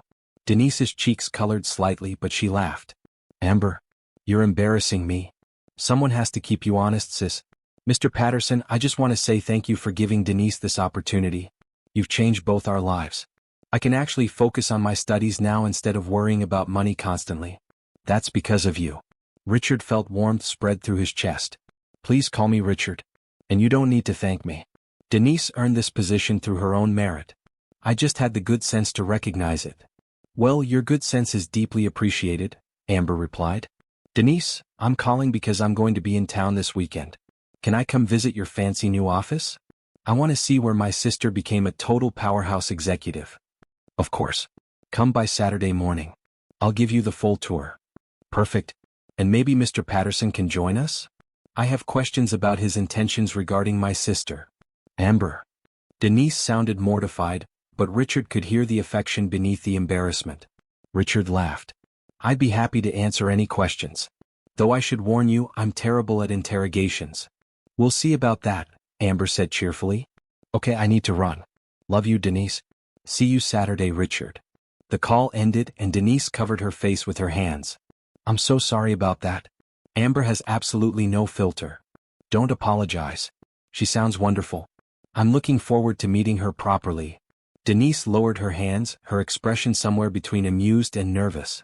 "Just so you're prepared, she's going to ask incredibly nosy questions about whether we're dating. I've told her we're just colleagues and friends, but she's convinced there's more to it." "Is there?" Richard asked gently. The question hung in the air between them. Denise held his gaze and Richard saw 100 emotions flicker across her face. Hope, fear, longing, caution. When she finally spoke, her voice was soft but certain. "I think there might be. Eventually. If we let it happen naturally without rushing or forcing anything." I like you, Richard. More than I probably should at this stage. But I also value what we have right now. This friendship, this partnership, this mutual respect. I don't want to risk losing that by moving too fast. I completely agree, Richard said, relief flooding through him that she shared his feelings. We have time. There's no rush. Let's just keep doing what we're doing. Working together, sharing meals, getting to know each other. If something more develops, wonderful. If not, we still have this friendship, which is valuable on its own. Exactly. Denise stood, grabbing her coat. Now let's get that Vietnamese food before I starve. And you can tell me more about what you were like as a kid. I'm trying to reconcile the successful CEO with the awkward prodigy you claim to have been. They walked to the restaurant through the cooling evening air, their conversation flowing easily from topic to topic. Richard told embarrassing stories from his childhood. The science fair project that exploded, the time he tried to build a robot that ended up just making terrible noises, his complete inability to talk to girls until college. Denise shared her own stories, teaching herself to code using library computers, staying up all night to finish her MIT application essays, the terror and pride of giving her valedictorian speech at her sister's high school graduation. The restaurant was small and cozy, filled with the aroma of lemongrass and fresh herbs. They ordered spring rolls and pho, continuing to talk while they ate. Richard found himself telling Denise things he had never shared with anyone. His fear that success was all he had, that without the company he was nothing, that he had built an empire but forgotten to build a life. That's not true, Denise said firmly, setting down her chopsticks. You're so much more than your company, Richard. You're curious and kind. You're someone who recognizes worth in unexpected places. You're willing to take risks on people others overlook. Those qualities exist independent of Patterson Solutions. They're part of who you are. You see me differently than most people do. Maybe I see you more clearly than most people do. Success can be a mask hiding the person underneath. But I've seen you without that mask, remember? I saw you on the floor of your office, broken and vulnerable. That person, the one who kept fighting even when it seemed hopeless, that's who you really are. Richard reached across the table and took her hand gently. And you're someone who sacrificed her own dreams to take care of family. Someone who stayed kind and hopeful despite years of being invisible. Someone who helped a stranger because it was right, not because you expected anything in return. That's who you are, Denise. That's what makes you extraordinary. They sat like that for a long moment, hands clasped across the table, looking at each other with growing understanding and affection. It wasn't a romantic gesture yet, just two people acknowledging the connection deepening between them. When Denise finally pulled her hand back, she was smiling softly. We should probably eat before the food gets cold, she said. Probably, Richard agreed, though he wanted nothing more than to keep holding her hand. They finished their meal talking about lighter topics, but something had shifted. The acknowledgement of feelings had changed the air between them, made everything feel more charged and precious. When they left the restaurant, Richard walked Denise to her car, an older sedan that had clearly seen better days but was meticulously maintained. Thank you for dinner, she said, unlocking the door. And for the conversation. I needed that. Sometimes I feel like I'm moving so fast I don't have time to process everything that's happened. Anytime you need to talk, I'm here. That's what friends do. Friends? Denise repeated, testing the word. Yes. Very good friends who maybe, possibly, could become something more if the timing is right and the planets align and we both remain incredibly patient. Richard laughed. That's a very scientific way to describe potential romance. What can I say? I'm a practical person. She hesitated, then stepped closer and hugged him quickly. It was brief but warm, and when she pulled back, her cheeks were slightly flushed. Drive safe. See you tomorrow. See you tomorrow, Richard echoed, watching as she got in her car and drove away. He walked to his own vehicle, feeling like he was floating. Everything about this felt right. The slow pace, the honest communication, the mutual respect that formed the foundation of whatever was growing between them. For someone who had rushed into the business world at full speed, this patient approach to personal connection was new and wonderful. Over the next few days, Richard found himself thinking about Denise constantly. The way she hummed while working on complex problems. The way she always remembered everyone's names and asked about their families. The way her eyes crinkled when she laughed. Small details that added up to someone remarkable, someone he wanted to know better and be close to. Saturday arrived with clear skies and mild temperatures. Richard showed up at the office around 10 in the morning, finding Denise already there reviewing reports. She looked up when he entered, surprise and pleasure crossing her face. You came. I wasn't sure if you were serious about meeting Amber. Of course I was serious. I'm looking forward to it. Fair warning, she's basically a human tornado. Very enthusiastic, very direct, and completely shameless about asking personal questions. I'm prepared. The elevator dinged 20 minutes later, and a young woman burst into the executive floor like a force of nature. Amber Williams was striking, with the same warm brown skin as her sister but a more petite frame. She wore bright red jeans and a yellow sweater, her natural hair styled in impressive locks decorated with colorful beads. Her energy was infectious, her smile wide and genuine. "Denise!" she shrieked, running to embrace her sister. They hugged tightly, both of them laughing. When they separated, Amber turned her full attention to Richard, her eyes bright with curiosity. "So you're the famous Richard Patterson. I was starting to think Denise made you up." Richard extended his hand. "It's wonderful to meet you, Amber. Denise talks about you all the time. All good things, I hope." Amber shook his hand enthusiastically, then immediately started peppering him with questions. "How long have you known my sister? What made you decide to hire her? Do you have any siblings? What's your favorite food? Are you single?" "Amber." Denise looked mortified. "You can't just ask people if they're single." "Why not? It's a simple yes or no question." Amber turned back to Richard, completely unrepentant. "Well?" Richard found himself charmed by her directness. "I'm single, yes. I've known your sister for just over a month, though it feels much longer. I hired her because she's the most talented person I've met in years. I'm an only child.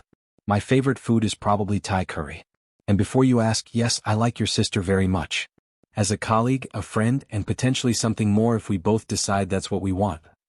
Amber's eyes widened with delight. "Oh, I like him. Denise, you should definitely keep this one." "We're taking things very slowly," Denise said, but she was trying not to smile. "Now, do you want the office tour or not?"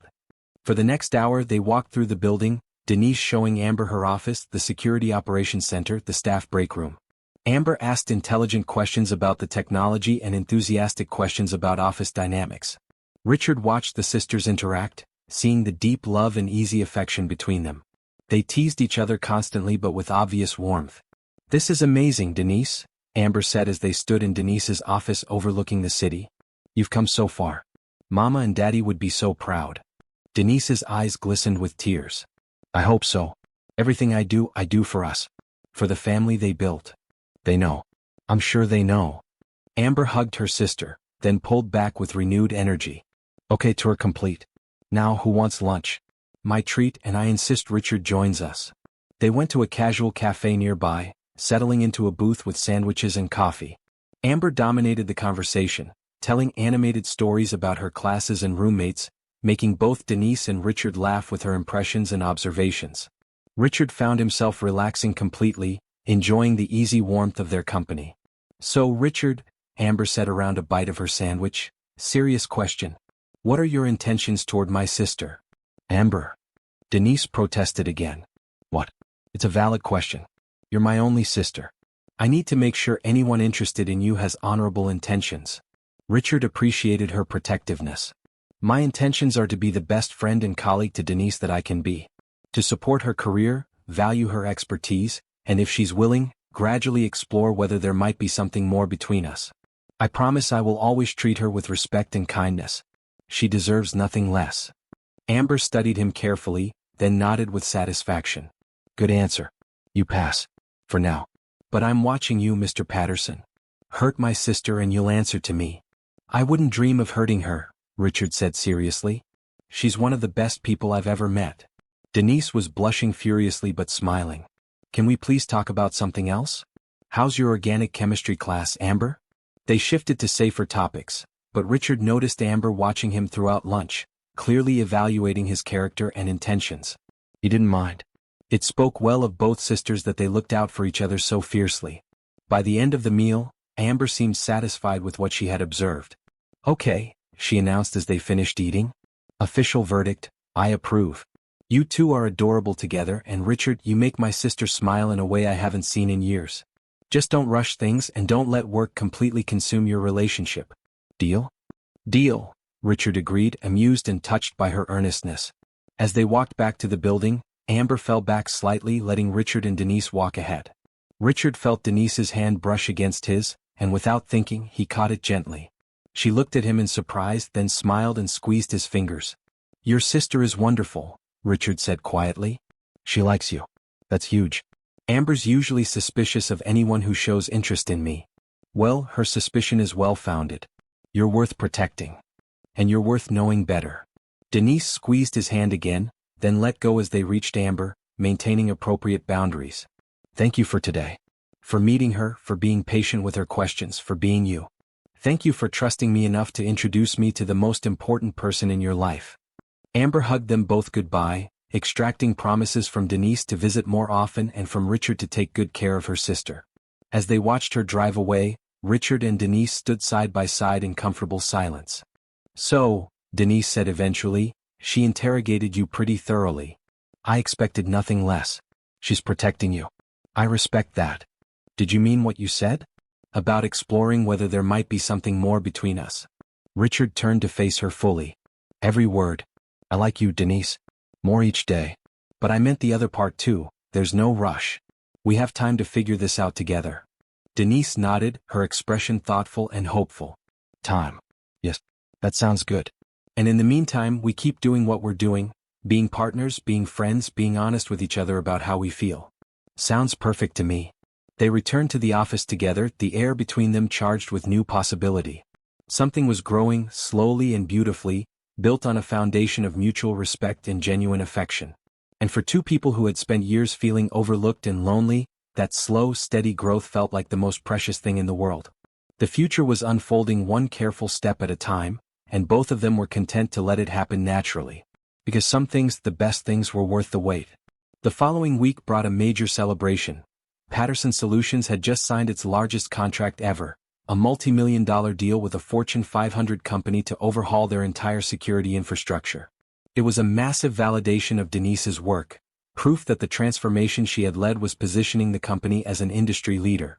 Richard decided to throw a party for the entire staff, a rare event in the usually serious offices of Patterson Solutions. He rented out the conference room, hired caterers, and made sure everyone understood this was a celebration of collective success. As the party got underway on Friday evening, Richard stood near the buffet table watching his employees relax and enjoy themselves. The atmosphere was joyous, with clusters of people laughing, music playing softly, and genuine camaraderie filling the space. He spotted Denise across the room, surrounded by her security team, all of them toasting her leadership. She looked radiant in a green dress that brought out the richness of her skin tone, her hair loose and natural around her shoulders. Patricia appeared at his elbow, holding a glass of wine. You should go talk to her instead of staring like a lovesick teenager, she said dryly. Richard startled. I wasn't staring. You absolutely were. Everyone can see how you feel about her, Richard. The question is, what are you going to do about it? We're taking things slowly. Building a foundation of friendship first. Patricia smiled knowingly. That's wise. But don't take so long that you miss your opportunity. Life is short and genuine connection is rare. Don't overthink it. Before Richard could respond, Denise caught his eye from across the room and waved him over. He excused himself from Patricia and made his way through the crowd. There you are, Denise said warmly. My team wants to thank you personally for believing in our vision. Rachel Chin stepped forward first. Mr. Patterson, this contract is going to transform our department. We'll be able to implement technologies we've only dreamed about. Thank you for supporting Ms. Williams' proposals. Call me Richard, please. And you should thank Denise, not me. She's the visionary. I just had the sense to step back and let her work. Greg Thompson, who had been skeptical during Denise's first staff meeting, nodded in agreement. I'll admit I had my doubts at first. But Denise has proven herself 10 times over. She's the best CTO this company could ask for. Hear, hear, someone called out, and the security team raised their glasses in a toast. Denise's cheeks colored with the praise, but she smiled graciously. Thank you all. But this success belongs to the entire team. Every person here contributed to making Patterson Solutions a company clients can trust absolutely. We did this together. As the celebration continued, Richard found himself constantly aware of Denise's presence. The way she moved through the room, making sure everyone felt included and valued. The way she laughed at people's jokes, genuine and unforced. The way she caught his eye occasionally, sharing silent moments of connection across the crowded space. Eventually, they found themselves standing together on the small balcony attached to the conference room, looking out at the city lights. The sounds of the party filtered through the glass doors behind them, but out here it was quieter, more intimate. "This is surreal," Denise said, leaning against the railing.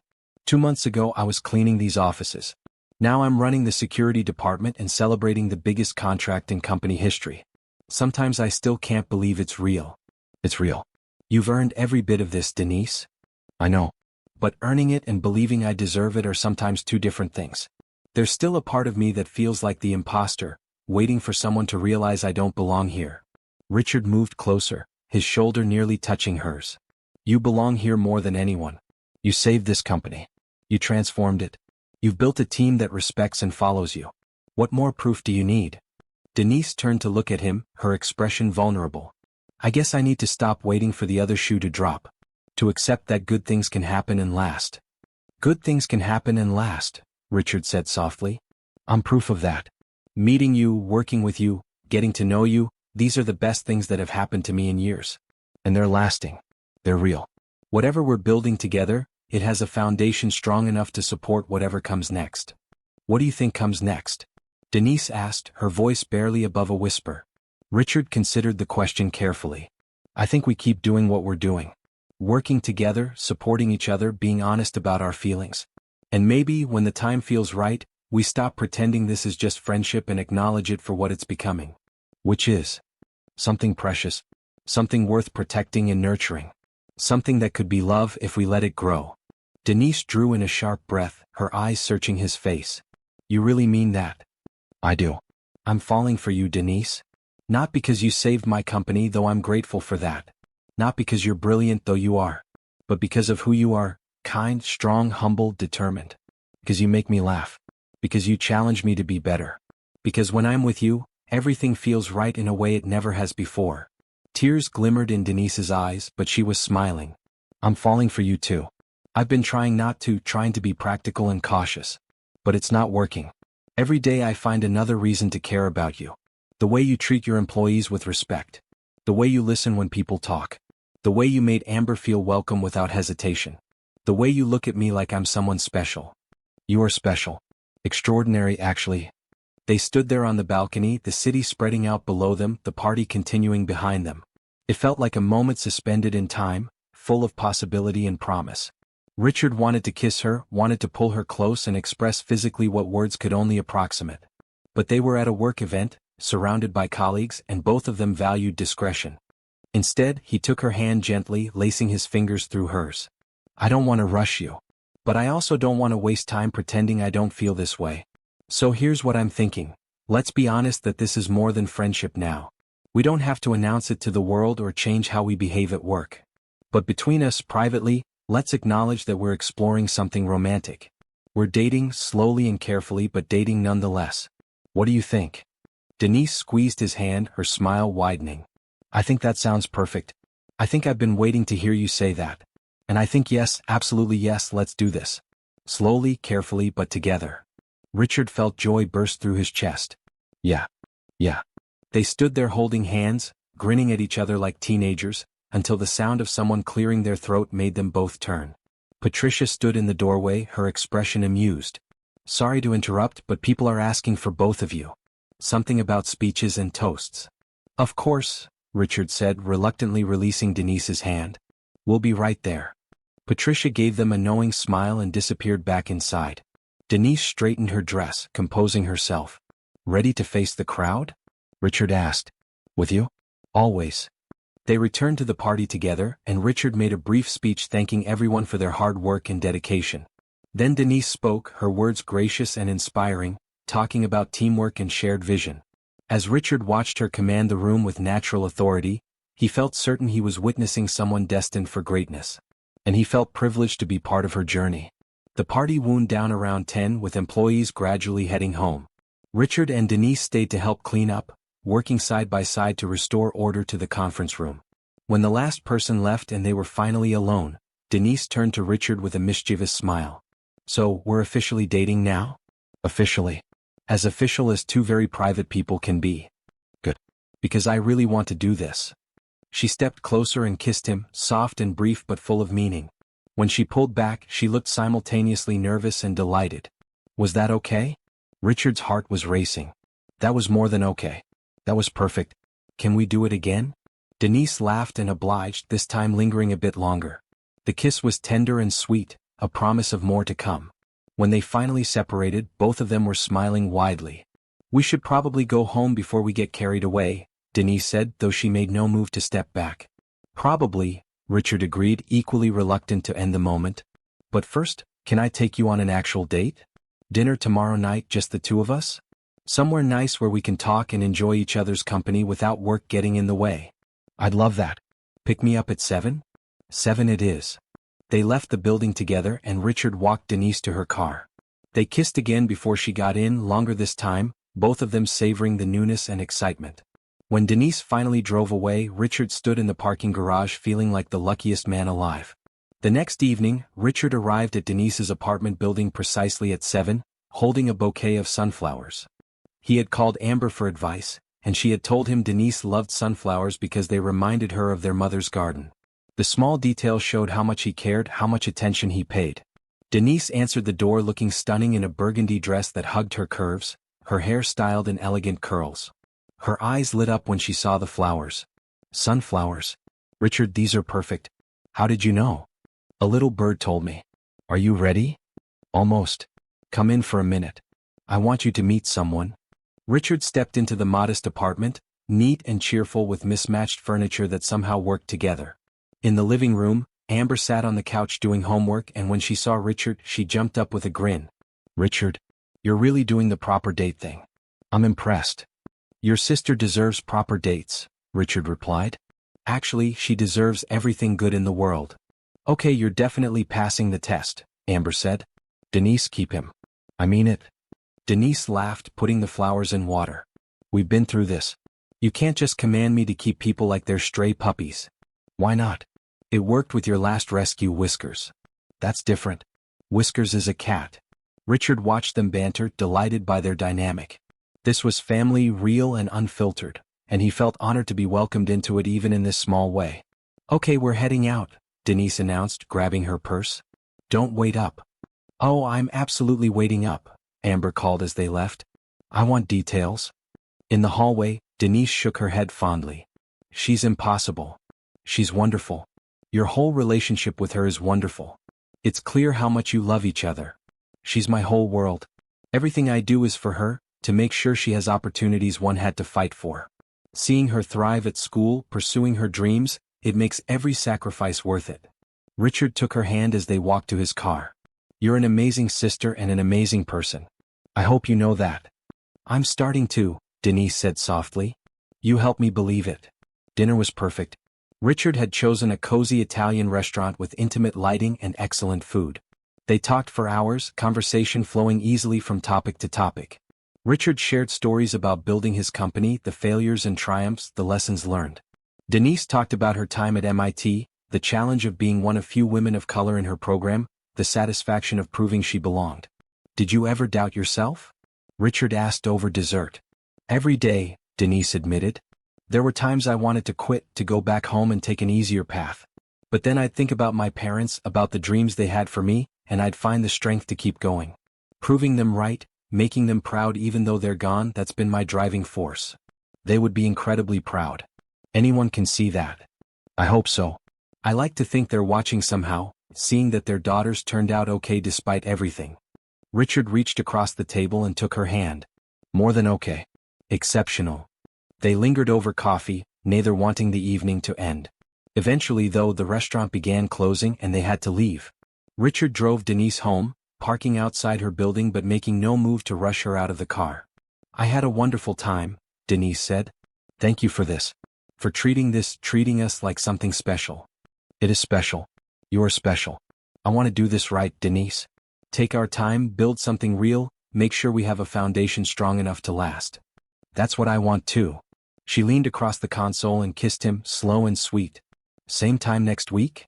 "I was hoping for sooner, but I'll take what I can get." Denise laughed. "Okay, how about coffee on Wednesday?" "My treat." "Perfect." They kissed again before Denise got out of the car. Richard watched her walk to her building, waiting until she was safely inside before driving away. His heart felt full, his mind racing with happiness and hope. He was dating Denise Williams, the most remarkable woman he had ever met, and the future looked brighter than it ever had before. In her apartment, Denise leaned against the closed door, smiling. Amber appeared from the kitchen, eyes bright with curiosity. "So, how was it?" "Perfect," Denise said. "Amber, I think I'm falling in love with him." "Good. Because that man is absolutely gone for you. I can see it in how he looks at you. Like you're the most precious thing in the world." "Is that how he looks at me?" "That's exactly how he looks at you. And you look at him the same way. It's actually kind of disgustingly cute." Amber hugged her sister. "I'm happy for you, Denise. After everything you've sacrificed for me, you deserve someone who sees how amazing you are. We're taking it slow. Being careful." "That's smart. But don't be so careful you miss out on something beautiful. Sometimes you have to take risks even when they're scary." Denise thought about Richard's words on the balcony, about love growing if they let it. Maybe Amber was right. Maybe some risks were worth taking, especially when the potential reward was this profound. "I'll try," she promised. "Now, tell me about your day while I get ready for bed." "I'll try," she promised. "Now, tell me about your day while I get ready for bed. I want to hear everything." They settled on the couch together, and Amber launched into an animated story about her anatomy lab. Denise listened, grateful for this simple moment of sisterhood, for the life they had built together against all odds. And now, maybe, just maybe, she was building something else too. Something with Richard that felt equally precious and worth protecting. The next few weeks passed in a blur of work accomplishments and stolen romantic moments. Richard and Denise maintained careful professionalism at the office, but their lunch hours became sacred time together. They explored the city, finding quiet cafes and parks where they could talk without interruption. Their connection deepened with each conversation, each shared laugh, each moment of understanding.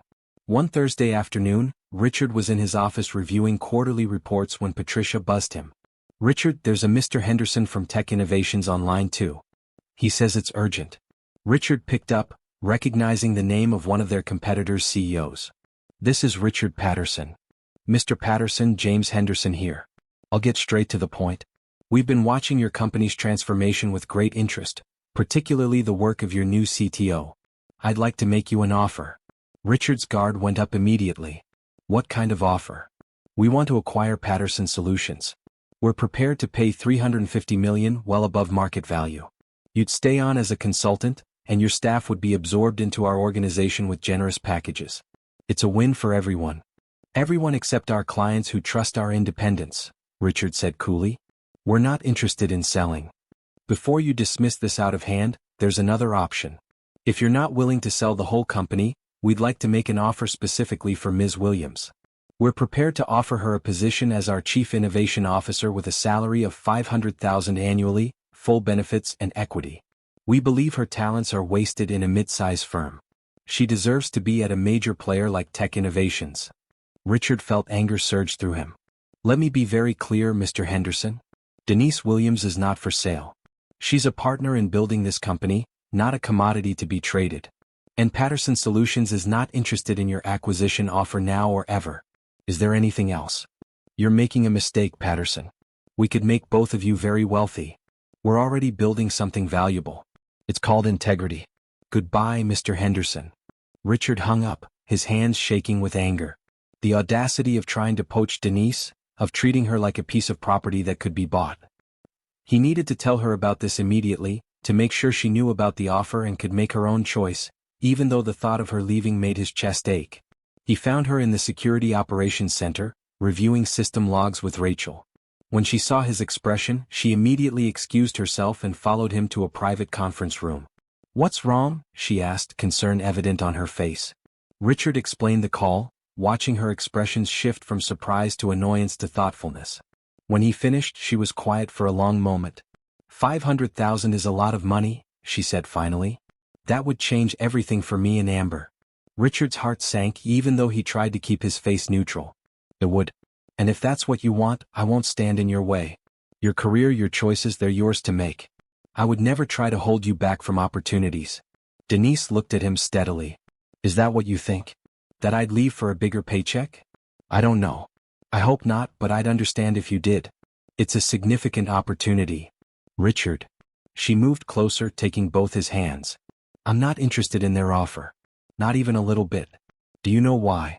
"Why?" "Because everything I value is here. The team I've built, the security infrastructure we're creating, the company culture we're shaping together. Money is important, yes, but it's not everything. I left a potentially lucrative career to clean offices because family mattered more. I'm not going to abandon what we're building here for a higher salary and a fancy title at some soulless corporation. Relief flooded through Richard. You're sure? Completely sure. Besides, she smiled, I have another reason to stay. A very important reason who happens to be standing right in front of me. Richard pulled her into his arms, holding her close. I was terrified you'd say yes. The thought of losing you, professionally or personally, it made me realize just how much you mean to me. You're not losing me, Denise murmured against his chest. I'm right where I want to be. Right where I'm supposed to be. They stood there for a long moment just holding each other. Finally, Denise pulled back slightly. That said, we should probably address the elephant in the room. If Tech Innovations is trying to poach me, other companies will too. My work has gotten attention. There will be more offers. What do you want to do about that? Denise bit her lip, thinking. I want to stay at Patterson Solutions. But I also want to make sure you know I'm choosing to be here, not just accepting what's offered because I'm grateful. Maybe it's time we renegotiate my compensation package to reflect market value. Not because I'm asking for it, but because it's fair and it sends a message to other companies that you value me appropriately. Done, Richard said immediately. I'll talk to HR today. You deserve to be paid what you're worth, which is honestly priceless, but we'll do our best with numbers. And Denise? I want you to always feel free to discuss opportunities with me. Not because I own you or control your career, but because we're partners. We make decisions together, honestly and openly. Partners? Denise agreed. I like the sound of that. In business and in life. They returned to work, but the incident had shifted something. The threat of losing each other had made them both realize how deeply invested they were, not just in the relationship but in building a future together. That evening, Richard called Denise and asked her to dinner, but not at a restaurant. He wanted to cook for her at his apartment, to share his space and create something more intimate. Denise arrived at 7:30, and Richard gave her a tour of his penthouse. It was modern and expensive but somehow sterile, decorated by professionals with no personal touches. Denise noticed immediately. It's beautiful, she said diplomatically, but it doesn't feel like you. That's because it's not really. I hired a designer and told them to make it look successful. I never thought about making it feel like home.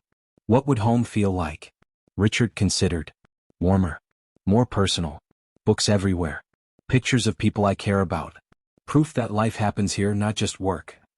Then maybe it's time to change that, Denise suggested gently. Make this space reflect who you actually are, not who you think you should be. They moved to the kitchen, where Richard had laid out ingredients for pasta carbonara. As they cooked together, the apartment did feel warmer, filled with laughter and easy conversation.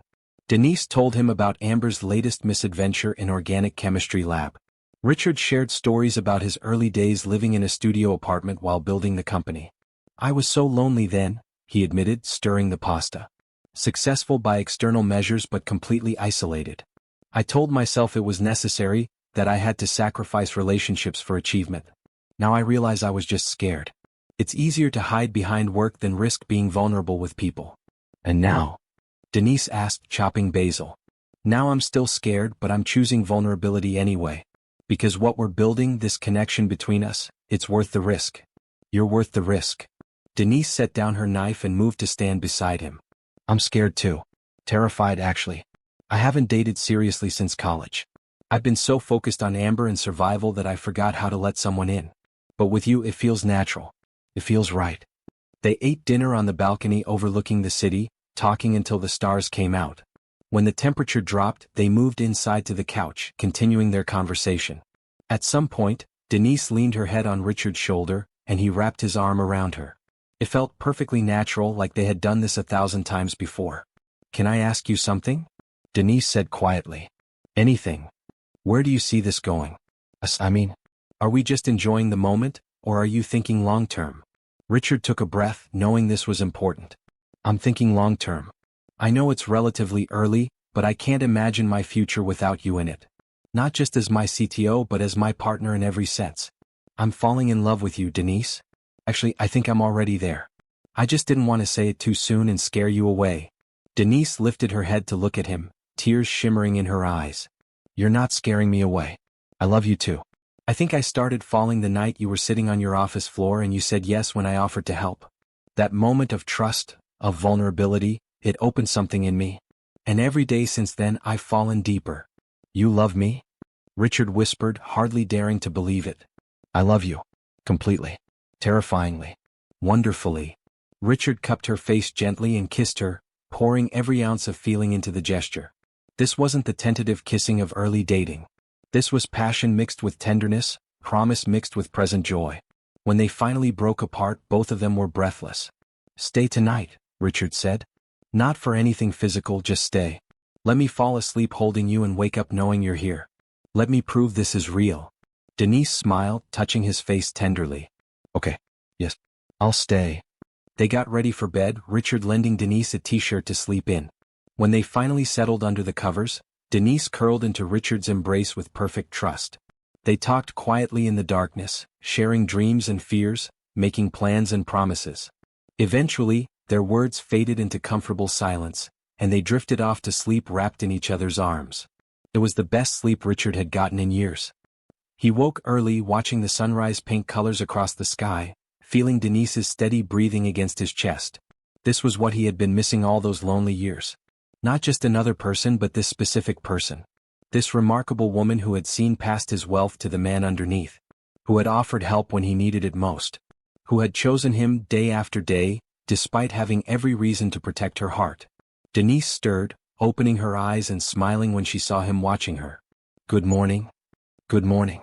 Sleep well? Better than I have in years. Your bed is much more comfortable than mine. You're welcome here anytime. Every night if you want. Denise laughed softly. Let's not rush. We're doing this right, remember? Slow and steady. Slow and steady, Richard agreed, though privately he thought fast-tracking this wouldn't be the worst idea. Hungry? I make excellent pancakes. They spent the morning together, cooking breakfast and reading the newspaper like an old married couple. It felt natural and right, a glimpse of what their future could hold. When Denise finally left to go home and change for a weekend study session with Amber, Richard stood at his door watching her go, feeling like the luckiest man alive. His phone rang as soon as she left. It was Patricia, her voice tight with concern. Richard, we have a problem. Frank Morrison's lawyer just sent over paperwork. He's suing the company for wrongful termination and defamation. He's claiming you falsely accused him of sabotage and ruined his reputation. Richard felt his good mood evaporate. Send me the documents. I'll review them and get our legal team involved. This is going to be ugly, isn't it? Potentially. But we have truth on our side. Denise documented everything when she discovered his sabotage. We have proof. Then we'll fight this. I'm not letting him hurt this company or Denise's reputation. Thanks for the heads up, Patricia. He hung up and immediately called Denise. When she answered, he could hear Amber chattering in the background. Hey, what's up? Frank's suing us. Wrongful termination and defamation. I wanted you to know immediately. You'll probably be called to testify about the code you found and how you traced it to him. There was a pause, then Denise's voice came back, calm and determined. Okay. I have all my documentation. Every step I took, every piece of evidence I found. We'll fight this together, Richard. We're not letting him win. Together, Richard echoed, grateful for her strength. I love you. I love you too. See you Monday. We'll deal with this head on. As Richard ended the call and started reviewing the legal documents, he felt strangely calm. Yes, this was a challenge. Yes, it would be stressful and complicated. But he wasn't facing it alone anymore. He had Denise, brilliant and brave, standing beside him. And together they could handle anything. The future still looked bright, even with obstacles ahead. Because love, real love built on mutual respect and genuine partnership, could weather any storm. And what he and Denise had was exactly that kind of love. Stronger than any challenge. Brighter than any setback. Built to last. Monday morning arrived with the weight of the lawsuit hanging over Patterson Solutions. Richard had spent the weekend consulting with lawyers, reviewing documentation, and preparing for the legal battle ahead. But he had also spent time with Denise, their Sunday afternoon walk through the park providing much-needed perspective and peace. Now, sitting in his office with Denise and their legal team, Richard felt ready. If Frank Morrison wanted a fight, he would get one. But he would lose because truth and evidence were on their side. Martha Reynolds, their lead attorney, spread documents across the conference table. She was a sharp woman in her 50s with steel gray hair and a reputation for winning difficult cases. Frank's claims are aggressive but ultimately baseless. He's alleging you terminated him without cause and publicly accused him of crimes he didn't commit. However, Ms. Williams' documentation is thorough and damning. Every step she took to trace the sabotage is logged, time-stamped, and technically sound. Can we countersue? Richard asked. Absolutely. For the actual damages his sabotage caused, which were substantial. Plus, filing a frivolous lawsuit could be considered an additional attempt to harm the company. Martha looked at Denise. Ms. Williams, you'll be our key witness. Your testimony and technical expertise will make or break this case. Are you comfortable with that? Completely comfortable, Denise said firmly. I documented everything specifically because I anticipated this might happen. Frank is smart enough to know covering his tracks would be difficult. I'm ready to explain exactly what he did and how I proved it. Good. We'll need to prep you extensively. Frank's lawyers will try to discredit you, probably focusing on your previous position as janitorial staff and questioning your qualifications. Be prepared for that. Denise's jaw tightened. Let them try. My credentials speak for themselves. Over the next 2 weeks, life became a balancing act between running the company, preparing for the lawsuit, and maintaining their relationship. Richard and Denise made a conscious effort to protect their personal time, carving out moments that were just for them, away from stress and obligations. One evening, Richard took Denise to a small jazz club, intimate and dimly lit with incredible music. They sat close together in a corner booth, her hand in his, just listening and being present. No talk of work, no discussion of lawsuits, just music and connection. Thank you for this, Denise said during a break between sets. I needed to remember there's more to life than legal battles and system updates. Me too. I was so focused on fighting that I forgot to live. You remind me to do both. Denise smiled, then grew serious. Richard, I need to tell you something. Amber got her acceptance letter today. She's been admitted to Johns Hopkins Medical School. Full scholarship, everything covered. Richard's face lit up.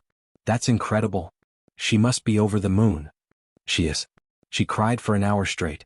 Happy tears, but still it was intense. Denise's expression was joyful but tinged with something else. Sadness maybe, or worry. What's wrong? This is amazing news. It is. It's everything we've worked for. But Hopkins is in Baltimore. She'll be moving away. And I realized that for the first time in 6 years I'll be alone. No Amber to come home to. No one depending on me. I should be relieved, but I'm terrified. Richard squeezed her hand. You won't be alone. You have me. And a whole company of people who respect and care about you.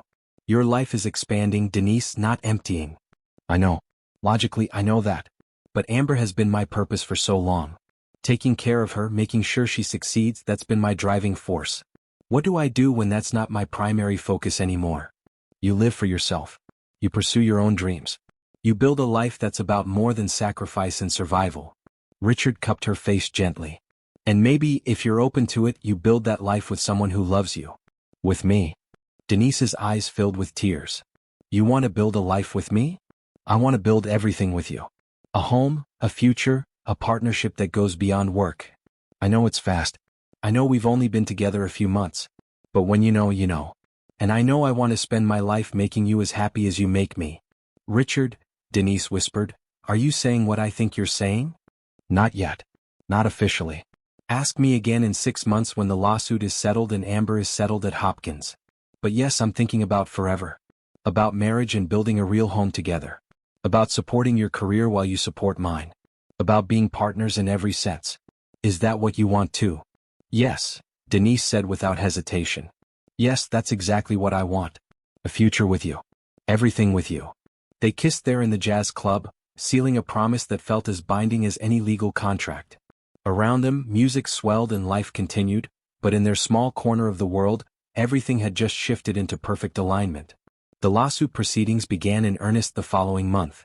Frank's lawyers were aggressive, just as Martha had predicted, but they were also sloppy. Their technical arguments didn't hold up under scrutiny, and their attempts to discredit Denise only made her look more credible by comparison. When Denise took the stand, she was magnificent. Dressed in a navy suit, her voice clear and steady, she walked the court through every technical detail of how she had discovered and traced Frank's sabotage. She explained complex code in terms the judge could understand, presented her documentation with organized precision, and never once lost her composure, even when Frank's lawyer tried to rattle her. Ms. Williams, the opposing lawyer said with barely concealed condescension. Isn't it true that you have no formal employment history in cybersecurity? That your only job before becoming CTO was cleaning offices? That's partially true, Denise replied calmly. I worked as a janitor for 2 years.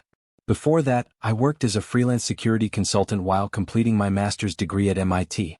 I have 7 years of practical experience in cybersecurity, along with advanced academic credentials.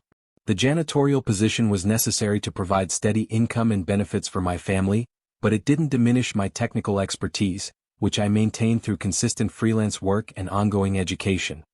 But surely someone with your supposed qualifications could have found better employment? Martha objected before Denise could answer. Your Honor, the witness's employment history is not on trial here. Mr. Morrison's sabotage is. Sustained. Move on, counselor. The lawyer tried different angles but nothing worked. Denise had answers for everything, backed by documentation and technical expertise that was unassailable. By the end of her testimony, even the judge seemed impressed. Richard watched from the gallery, his heart swelling with pride and love. This woman, this extraordinary person who had saved his company and captured his heart, was now defending both with quiet dignity and undeniable competence. He had never admired anyone more. When the judge ruled in their favor 2 weeks later, awarding Patterson Solutions significant damages and dismissing Frank's claims entirely, Richard felt vindication and relief. But more than that, he felt gratitude. For Denise, for her brilliance, for the second chance she had given him at both professional success and personal happiness. That evening they celebrated with dinner at an upscale restaurant, just the two of them. Richard had a speech prepared, things he wanted to say about gratitude and future plans. But when he looked across the table at Denise, radiant in a red dress that made her skin glow, wearing the confidence of someone who had just triumphed over adversity, words failed him. What? Denise asked, smiling at his expression. Why are you looking at me like that? Because I love you. Because you're amazing. Because I can't believe how lucky I am that you stopped to help a desperate man sitting on his office floor months ago. Best decision I ever made, Denise said warmly. Though I'll admit, I had no idea that night would lead to all this. A career I love, a company I'm proud of, and you. Especially you. About that, Richard said, his heart starting to race. He had planned to wait to give them more time, but suddenly waiting felt unnecessary. They had already faced so much together. What was the point of delaying what they both knew they wanted? He reached into his jacket pocket and pulled out a small velvet box. Denise's eyes widened, her hand flying to her mouth. Richard, what are you doing? Something possibly crazy but feels absolutely right. He opened the box, revealing a simple but elegant diamond ring. Denise Williams, I know we said 6 months. I know we agreed to wait. But I've never been more certain of anything in my life. You are my partner, my best friend, my love. You challenge me to be better while accepting me exactly as I am. You saved my company, yes, but more importantly, you saved me. You reminded me what truly matters. Integrity, kindness, recognizing worth in unexpected places. I don't want to wait to start building our future together. I want to start now. Will you marry me? Tears streamed down Denise's face, but she was smiling brilliantly. You're right, this is possibly crazy. We've only been dating for a few months. Conventional wisdom says we should wait, be practical, take more time. Richard's heart sank slightly. But conventional wisdom doesn't apply to us. Nothing about our relationship has been conventional. Why start now? She laughed through her tears. Yes, Richard. Yes, I'll marry you. With my whole heart, yes. Richard stood and moved to her side of the table, slipping the ring onto her finger as other diners began to notice and applaud. He didn't care about the attention. All he cared about was this moment, this woman, this promise of forever they were making to each other. They kissed, long and deep, celebrating not just their engagement but everything that had led them here. The crisis that could have destroyed everything. The offer of help that changed 2 lives. The slow building of trust and friendship that blossomed into love. The challenges they had faced together and overcome. When they finally pulled apart, Denise was laughing and crying simultaneously. Amber is going to lose her mind. Can we call her? I need to tell her right now. Of course. Call her. Denise pulled out her phone with shaking hands, hitting Amber's number on speed dial. Her sister answered on the first ring. Denise? What's wrong?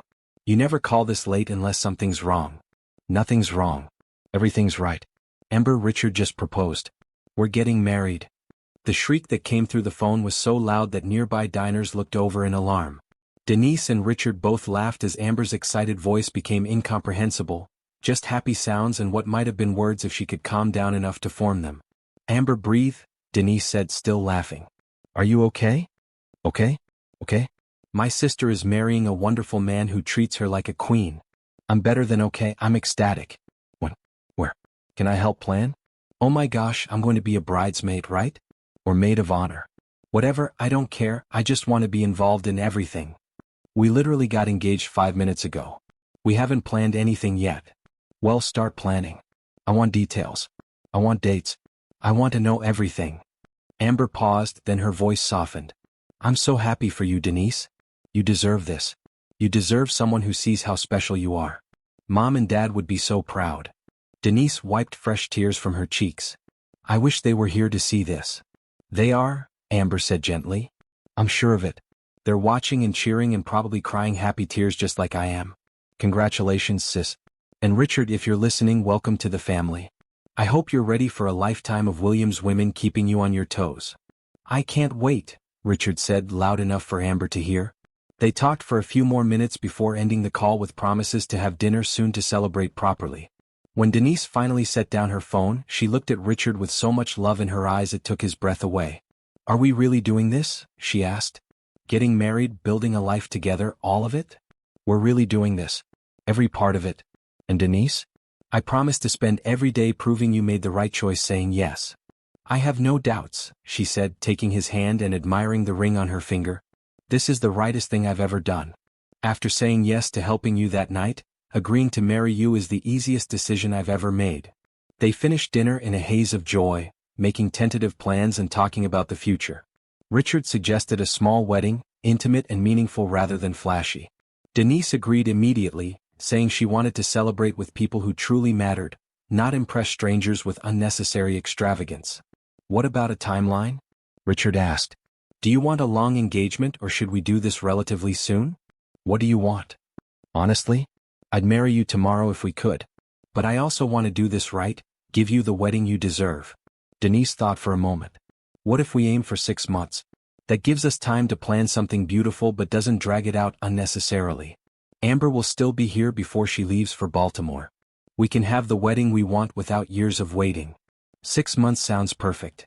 They spent the rest of the evening in Richard's apartment, now beginning to show signs of personality as Denise had gradually added small touches. Books on the shelves, photos on the walls, warmth where there had once been sterile perfection. It was becoming a home, a place where life happened, where love grew. As they lay in bed that night, Denise traced patterns on Richard's chest, her engagement ring catching the moonlight streaming through the window. "Can I tell you something?" she asked quietly. "Always. That night when I saw you on your office floor, I almost walked away. I had already worked a 12-hour day. I was exhausted. I had a million things to do. Walking past you and pretending I didn't see your pain would have been so much easier. But something stopped me. Maybe it was my mama's voice in my head about kindness. Maybe it was just instinct. Whatever it was, I'm grateful I listened. So am I. You saved me in every way a person can be saved. Professionally, yes. But also emotionally, spiritually, personally. You reminded me what it means to be human, to connect with another person beyond surface-level interaction. You gave me hope when I had none. And now you're giving me a future I never thought I'd have. How do I ever thank you for that? You don't need to thank me. You just need to keep being who you are, someone who recognized my worth when others didn't. Someone who gave me opportunities I'd only dreamed about. Someone who looks at me like I'm the most precious thing in the world. That's all I need." "You are the most precious thing in my world," Richard said seriously. "You and the life we're building together. Everything else is just details." They fell asleep wrapped in each other's arms, two people who had found unexpected love in the most unlikely circumstances. Outside the window, the city sparkled with life and possibility. Inside, in the quiet sanctuary of their embrace, the future was already beginning. A future built on mutual respect, genuine affection, and the kind of love that starts with a simple yes and grows into something extraordinary. Tomorrow they would tell the company about their engagement. There would be celebrations and congratulations, logistics to figure out and boundaries to navigate. But tonight was just for them, for savoring this perfect moment before their lives changed again in the best possible way. And as Denise drifted off to sleep, she thought about her parents, hoping they could see her now. Happy, successful, loved, and about to marry a man who treated her like a queen. They had raised her to be strong, to work hard, to never give up on her dreams. And she hadn't. Through years of struggle and sacrifice, she had persevered. And now, finally, she was getting her reward. Not just the job or the money, though those were wonderful. The real reward was Richard. This partnership they had built. This love that had grown from crisis and kindness into something unshakable. That was the true treasure, worth more than any paycheck or title. As she fell asleep, she whispered 2 words into the darkness: thank you. Thank you to her parents for raising her right. Thank you to the universe for bringing Richard into her life. Thank you for second chances and new beginnings and the courage to say yes when opportunity knocked. And most of all, thank you for love. Real, genuine, transformative love that changes everything it touches. The kind of love she had found with Richard Patterson, the billionaire who had lost everything until his janitor changed his life in seconds. A love worth waiting for, worth fighting for, worth building an entire future around. A love that would last forever. The announcement of their engagement to the company came on a sunny Tuesday morning. Richard had called an all-staff meeting, and the conference room buzzed with speculation. Major announcements could mean anything from layoffs to acquisitions, and the staff's nervous energy was palpable. Richard stood at the front of the room with Denise beside him, both of them radiating a happiness that immediately put people at ease. Whatever this announcement was, it clearly wasn't bad news. "Good morning, everyone," Richard began, unable to suppress his smile. "Thank you for coming on short notice. I promise this will be brief and, I hope, joyful news rather than concerning. As you know, the past few months have been transformative for Patterson Solutions. We've faced challenges, emerged stronger, and positioned ourselves as leaders in our industry. Much of that success is due to the person standing beside me." He turned to look at Denise, his love for her evident to everyone watching. "Denise Williams is not only the best CTO this company could ask for, but she's also become the most important person in my life. I'm thrilled to announce that she has agreed to marry me." The room erupted in applause and cheers. Rachel Chen let out a whoop of excitement. Greg Thompson started a chant of "congratulations" that spread through the crowd. Patricia was openly crying happy tears. Denise laughed, her face flushed with joy and slight embarrassment at being the center of attention. "Thank you all. And before anyone worries, no, this won't affect our professional relationship. We're committed to maintaining the same standards and boundaries we've always had. The only difference is that now we get to share our happiness with all of you. The wedding will be in 6 months," Richard added. "We'll keep it relatively small and intimate, but we wanted to share this news with our work family because you've all been part of our journey. Your support, your hard work, your dedication to this company, it means everything to both of us." More applause, and then the meeting dissolved into congratulations and hugs. People surrounded Richard and Denise, offering well wishes and asking about wedding plans. The joy in the room was genuine and warm, a reflection of the culture they had worked hard to build. Later that day, Denise sat in her office reviewing security protocols when Patricia knocked on the door frame. "Got a minute?" the assistant asked, holding 2 cups of coffee. "For you? Always. Come in." Patricia handed her a cup and settled into the chair across from the desk. "I wanted to tell you something privately. I've worked for Richard since he started this company 8 years ago. I've watched him build an empire, work himself to exhaustion, and isolate himself from everyone. He was successful but miserable, though he'd never admit it." "I can imagine," Denise said softly. "Then you came along. And I watched him transform. Not overnight, but gradually, becoming someone lighter, happier, more human. He smiles now. He laughs. He leaves work at reasonable hours. He talks about the future with excitement instead of obligation. That's all you, Denise. You gave him his life back." "He gave me mine too," Denise replied, her throat tight with emotion. "We saved each other." "That's the best kind of love," Patricia said warmly. "The kind where both people become better versions of themselves. I just wanted you to know how grateful I am that you stopped to help him that night. How grateful we all are. You didn't just save the company. You saved the man." After Patricia left, Denise sat quietly, thinking about the journey that had led her here. From MIT graduate to struggling freelancer to janitor to CTO to engaged woman planning a wedding. It was a strange, wonderful path, full of unexpected turns and unlikely blessings. Her phone rang. It was Amber calling during a break between classes. "Hey sis, quick question. What are your colors for the wedding? Because I'm already planning my dress and I want to coordinate properly." Denise laughed. "We literally just announced it this morning. I haven't even thought about colors yet." "Well, think fast because I'm shopping this weekend. Also, have you considered a theme? Venue? Flowers? Catering? Denise, there's so much to plan and only 6 months to do it. Amber, breathe. We'll figure it all out. Besides, I don't want anything too elaborate. Just something beautiful and meaningful with the people we love most. I know. Small and intimate. But even small weddings need planning. When can we get together to start looking at options? I'm coming home this weekend. We could hit some bridal shops, maybe check out a few venues?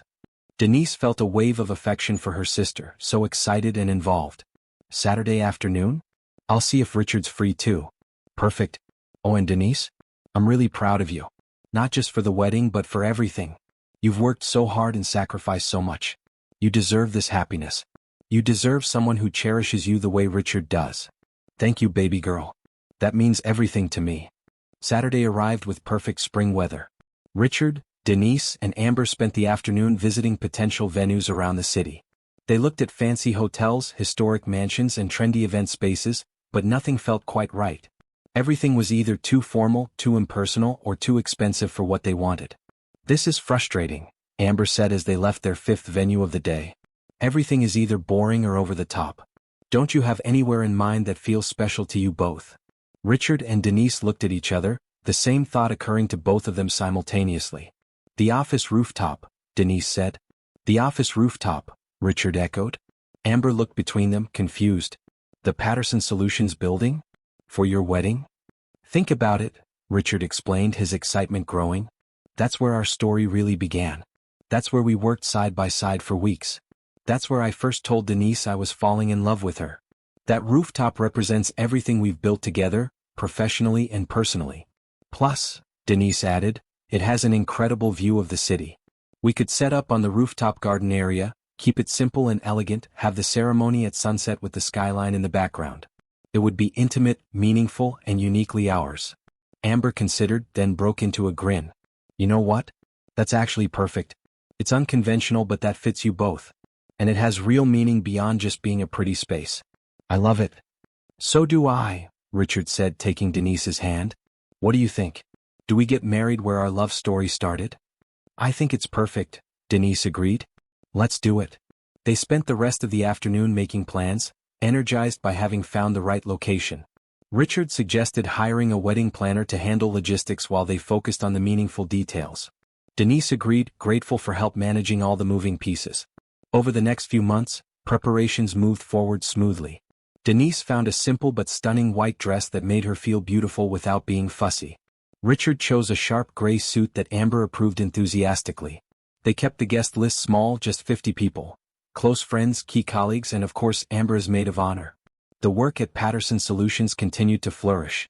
Denise's security protocols had become industry standard, and the company was fielding requests for consulting work from major corporations. Richard and Denise made an excellent team, balancing each other's strengths and weaknesses, making decisions together with mutual respect. One evening about a month before the wedding, they sat on Richard's balcony watching the sunset.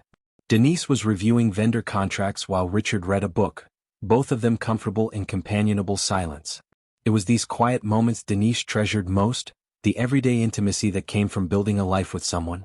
Richard, she said, setting down her papers. Oh, are you nervous? About the wedding, I mean.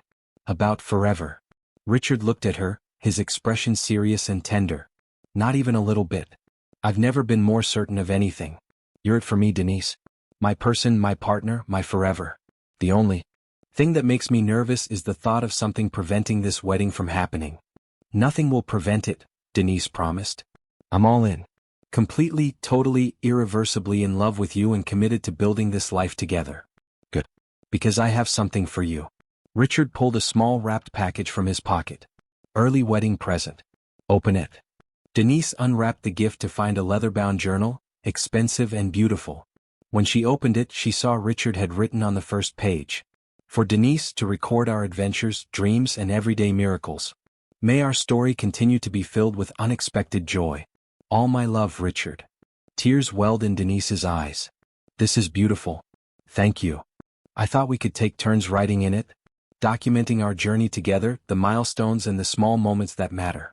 When we're old, we can look back and remember everything. I love it, and I love you. So much. They kissed as the sun dipped below the horizon, painting the sky in shades of pink and gold. Tomorrow would bring new challenges and opportunities. But right now, in this perfect moment, everything was exactly as it should be. The weeks flew by in a blur of final preparations and mounting excitement. Denise noticed Richard becoming more animated as the wedding approached, his happiness contagious to everyone around him. At work he was focused and professional, but during their private moments he was like a kid counting down to the best day ever. 3 days before the wedding, Denise's phone rang late at night. It was Amber, her voice tight with stress. "Denise, I have a problem. My final exam got rescheduled. They moved it to the day before your wedding. I can't miss it or I'll fail the class, but if I take it, I won't get to your city until an hour before the ceremony. I'm so sorry. I feel terrible." "Hey, it's okay," Denise said, though her heart sank at the thought of not having her sister there for pre-wedding preparations. "School comes first. You take that exam and I'll see you when you get here. We'll still have the whole evening together. Are you sure? I wanted to help you get ready, be there for you all day." "I'm sure. Family is about supporting each other's priorities. Your education matters. Take the exam, ace it like I know you will, and then come celebrate with me. That's all I need." After hanging up, Denise felt tears threaten. She had imagined spending the wedding day with Amber, sharing those precious hours before the ceremony. But she meant what she said. Amber's success mattered more than tradition. Richard found her sitting on the couch, wiping her eyes. "What's wrong?" She explained about the exam, trying to keep her voice steady. Richard listened, then pulled her into his arms. "I know you're disappointed. But you handled that exactly right, putting her needs first. That's who you are, and it's one of the million reasons I love you. Besides, we'll still have Patricia, Rachel, and your friend Karen to help you get ready. And I'll be waiting at the end of that aisle, ready to marry the woman of my dreams. That's what matters most." Denise nodded against his chest, grateful for his understanding. "You're right. It'll be perfect no matter what. It'll be perfect because we'll be together. Everything else is just details." The day before the wedding arrived with flawless spring weather. The rooftop of Patterson Solutions had been transformed into a wedding paradise. White chairs arranged in neat rows faced an archway covered in soft pink roses and greenery. Twinkling lights had been strung overhead, ready to illuminate the evening ceremony. A small area had been designated for dinner and dancing afterward, elegant but intimate. Denise stood on the rooftop that afternoon, surveying the preparations with Patricia and Rachel. Everything was coming together beautifully. "It's going to be gorgeous," Rachel said, adjusting a flower arrangement. "Simple but stunning. Just like you wanted." "It's perfect," Denise agreed, her voice thick with emotion. "I can't believe this is happening tomorrow. I'm getting married. To Richard Patterson. Sometimes I still feel like I'm going to wake up and find out this was all a dream." Patricia squeezed her hand. "It's real, honey. And you deserve every bit of this happiness. Now let's get you home so you can rest. Tomorrow's going to be a big day." That evening, Denise had dinner with Karen and Rachel, her chosen attendants besides Amber. They laughed and talked, sharing stories and offering advice about marriage. It was exactly what Denise needed, a calm evening with good friends before the whirlwind of the wedding day. "Are you nervous?" Karen asked over dessert. "Not about marrying Richard. That's the easiest part. I'm a little nervous about being the center of attention, about everyone watching me.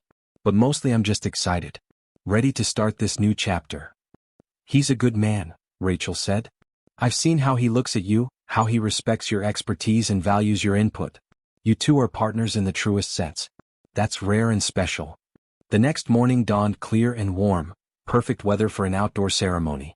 Denise woke early, too excited to sleep, and spent the morning alternating between giddy anticipation and moments of tearful emotion. She thought about her parents, wishing desperately they could be there. But she felt their presence somehow, their love and blessings surrounding her. At noon, Patricia, Karen, and Rachel arrived at her apartment to help her prepare. They did her hair in elegant curls, her makeup natural but radiant, helping her into the beautiful white dress that made her feel like a princess. When Denise looked at herself in the mirror, she barely recognized the woman staring back.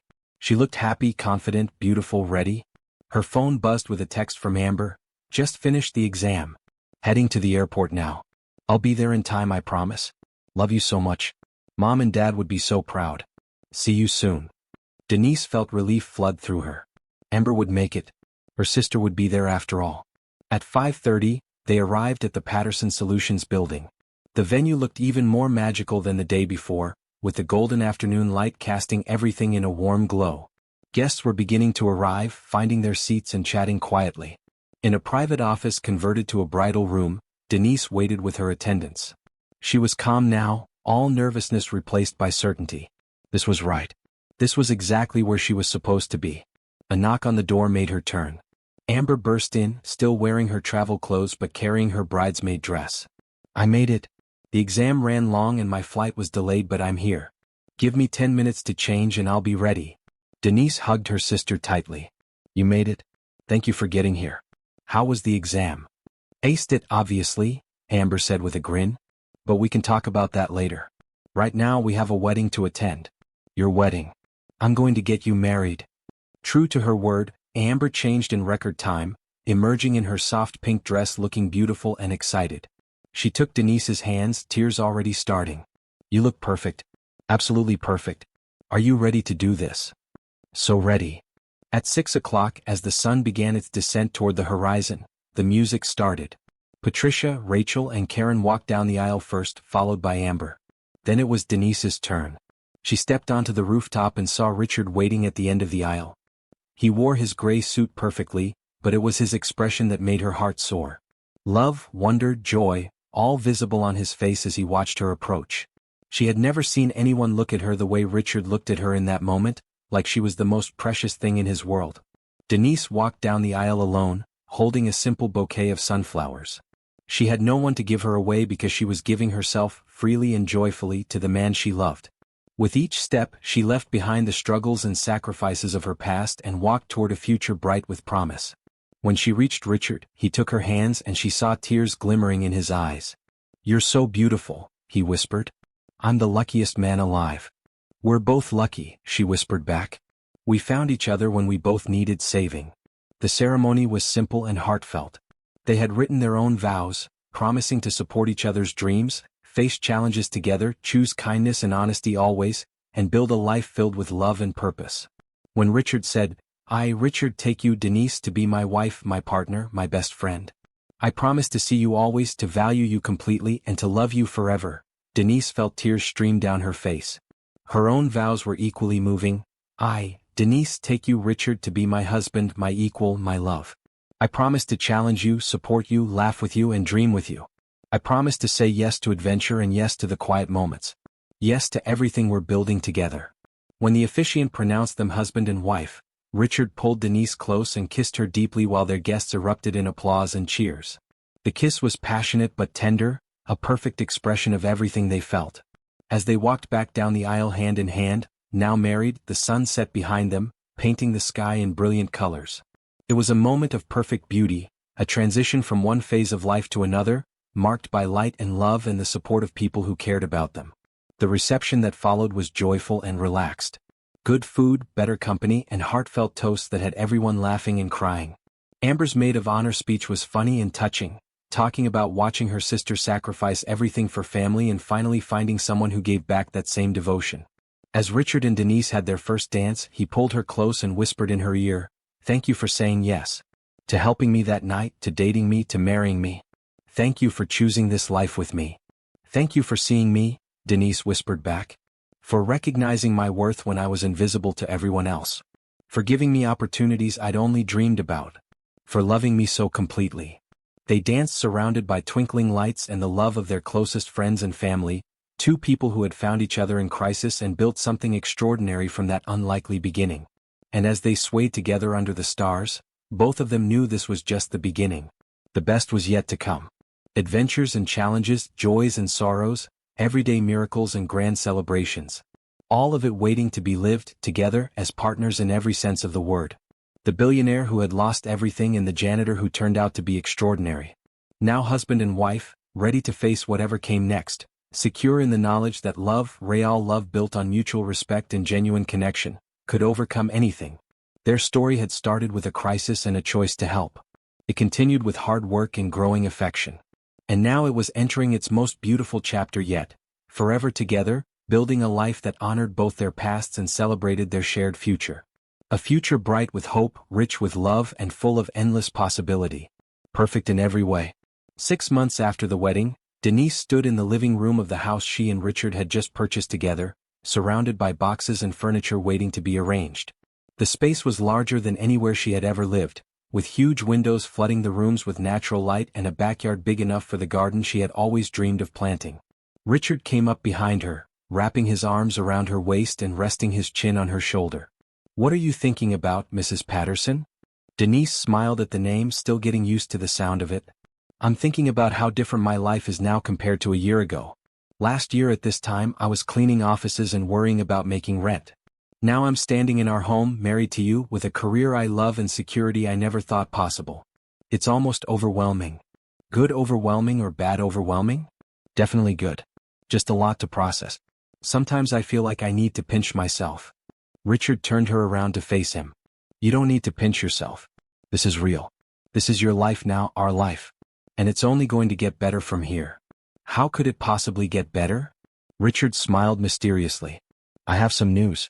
Patterson Solutions just got an offer to expand internationally. We're being asked to open offices in London and Singapore to handle European and Asian clients. It's a huge opportunity, one that would triple our revenue and establish us as a truly global company." Denise's eyes widened. "That's incredible. Richard, that would change everything for us." "It would. And I wouldn't make this decision without you. You're not just my wife, you're my partner in the business. This affects you as much as it affects me. What do you think? Are we ready for that level of expansion?" Denise considered carefully, her analytical mind running through the implications. "From a security standpoint, we'd need to hire local teams and adapt our protocols for international data protection laws. It's doable but complex.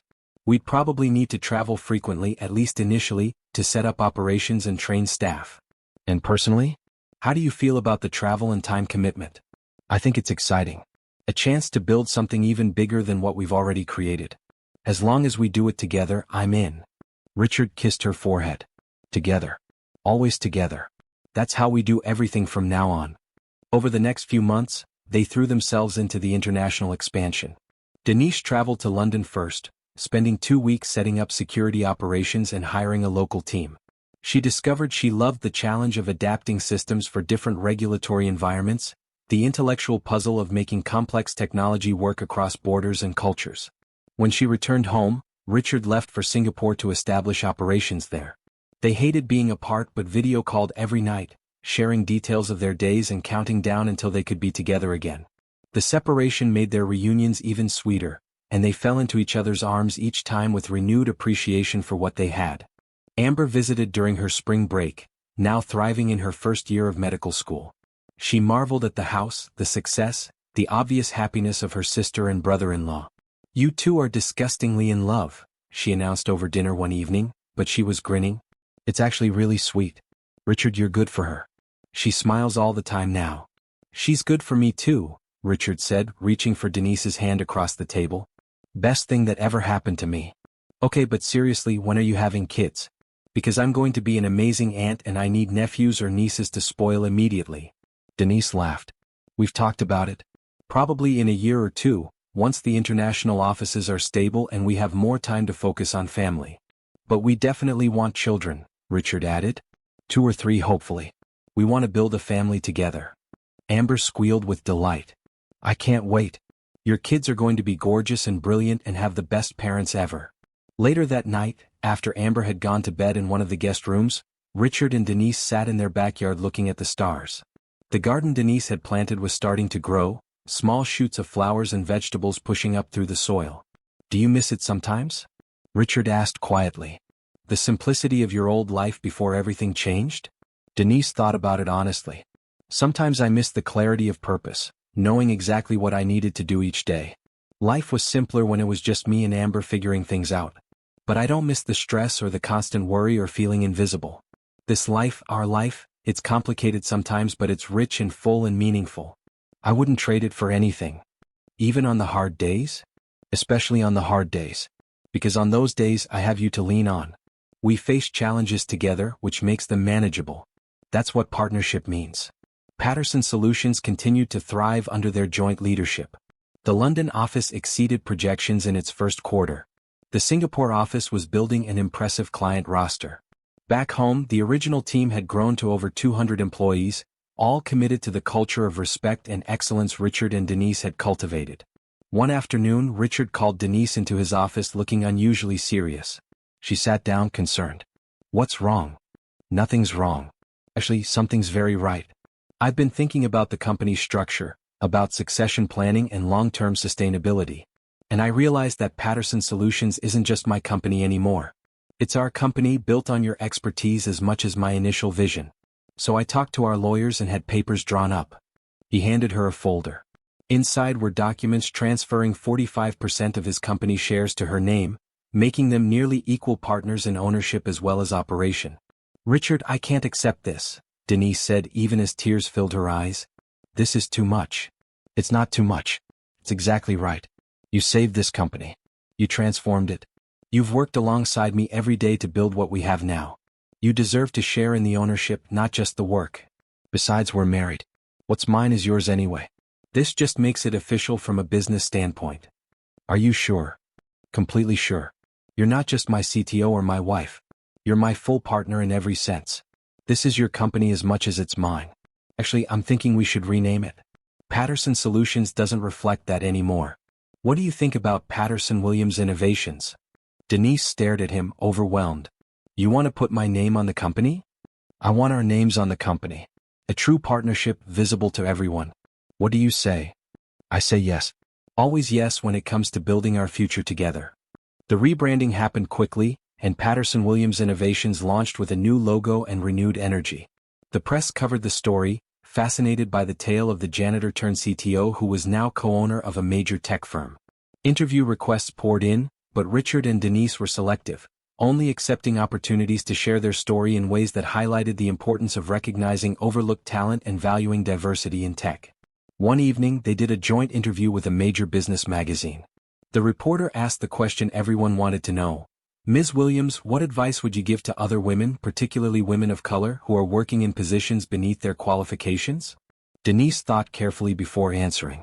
"I'd say this: your circumstances don't define your worth. I spent 2 years cleaning offices while holding a master's degree from MIT, and at times I felt invisible and defeated. But I never stopped maintaining my skills. I freelanced when I could, stayed current on industry developments, and most importantly, I stayed ready. So when opportunity knocked in the most unexpected way, I was prepared to answer. Stay ready, stay hopeful, and remember that the right opportunity often comes from the most unlikely places." "And Mr. Patterson," the reporter turned to Richard, "what made you willing to take such a risk on someone with an unconventional background?" "I didn't see it as a risk. I saw it as recognizing obvious talent. Denise had the credentials, the expertise, and the character. The only reason she wasn't already in a position like this was because others had failed to look past surface appearances. My advice to other business leaders is this: talent exists everywhere, often in people you're overlooking because they don't fit your expected profile. Some of the best hires you'll ever make will be people who took unconventional paths to reach you. Judge people by their capabilities, not their current circumstances." The interview went viral, sparking conversations about hiring practices and hidden talent across the industry. Richard and Denise received hundreds of messages from people sharing similar stories of being underestimated or overlooked. Many specifically thanked them for highlighting the importance of looking beyond traditional credentials to see a person's true potential. About a year after their wedding, Denise started feeling unusually tired. At first, she attributed it to the demanding travel schedule and long hours building the international offices. But when the fatigue persisted along with other symptoms, she took a pregnancy test. Positive. She stared at the little plus sign, a mix of joy and nervousness washing over her. They had talked about children, planned for them eventually, but this felt sudden despite being wonderful. She and Richard were ready, she knew they were, but the reality of it hit her hard. That evening, she planned a special dinner at home. She bought Richard's favorite wine for him and sparkling cider for herself, cooked his favorite meal, and set the table with candles and flowers. When Richard came home and saw the setup, he raised his eyebrows. "What's the occasion? Did I forget an anniversary?" "No forgotten anniversaries. But I do have some news." Denise handed him a small wrapped box. Inside, Richard found a tiny pair of baby shoes. He looked at them, confused for a moment, then understanding dawned on his face. His eyes went wide, his mouth falling open. Are we? "We're having a baby," Denise confirmed, tears and laughter mixing in her voice. "Surprise." Richard let out a shout of pure joy and swept her up into his arms. spinning her around before carefully setting her down and placing his hand on her still flat stomach. We're having a baby. Denise, we're going to be parents. I know. Isn't it terrifying and wonderful? It's perfect. You're perfect. This is perfect. He kissed her deeply, then pulled back with sudden concern. Are you okay? How are you feeling? Do you need to sit down? Should you be standing? Denise laughed at his instant overprotectiveness. I'm fine. Tired and a little nauseous, but fine. The baby's fine. Everything's fine. You can stop panicking now. I'm not panicking. I'm excited. There's a difference. But his hands were shaking as he led her to the couch and made her sit down. We need to call Amber. And a doctor. And we should probably start looking at baby furniture. Do we need to move? Is this house big enough? Should I be doing something right now? Richard. Denise took his face in her hands, smiling at his adorable anxiety. We have time. Babies take 9 months to arrive. We'll figure everything out step by step together just like we always do. For now, let's just enjoy this moment. We're going to be parents. We're starting a family. Richard took a deep breath, calming himself. You're right. We have time. And we'll be amazing parents because we'll do it together. He pulled her close, resting his hand on her stomach again. I love you so much, Denise. Thank you for this incredible gift. I love you too. And Richard? You're going to be an amazing father. The pregnancy progressed smoothly, and Denise worked right up until her 8th month before finally agreeing to take maternity leave. Richard was incredibly attentive, attending every doctor's appointment, reading every parenting book he could find, and generally driving Denise crazy with his hovering. But she loved him for it, loved his excitement and dedication to becoming the best father possible. Amber came home for the delivery, arriving 2 days before Denise's due date with bags full of baby gifts and an excitement that matched Richard's. When Denise went into labor, both Richard and Amber were there, supporting her through the long hours of delivery. At 3:27 a.m. on a Tuesday morning, James Patterson was born, weighing 7 pounds and 2 ounces, with his mother's eyes and his father's determination. When the nurse placed him in Denise's arms, she looked down at her son and felt her heart expand in ways she hadn't known were possible. He's perfect, she whispered, tears streaming down her face. He's ours, Richard added, his own voice choked with emotion. Our son. I can't believe he's real. Amber stood beside the bed, crying and taking photos. He's beautiful. You two made a perfect human. I'm so proud of you both. The first few months of parenthood were exhausting and wonderful. Richard and Denise took turns with night feedings, learning together how to soothe a crying baby and decode what different cries meant. They made mistakes and figured things out, supported each other through the challenging moments, and celebrated every small milestone. Richard proved to be a natural father, patient and gentle with James. He sang silly songs during diaper changes, read stories even though James was too young to understand, and stared at his son with unconcealed wonder. Denise watched them together and fell even more in love with her husband, seeing this new dimension of him. Patterson-Williams innovations continued to grow, but both Richard and Denise had adjusted their priorities. They worked from home more often, delegated responsibilities to their excellent team, and made sure to be present for their son. The company was important, but family was essential. When James was 6 months old, they held a small ceremony in their backyard.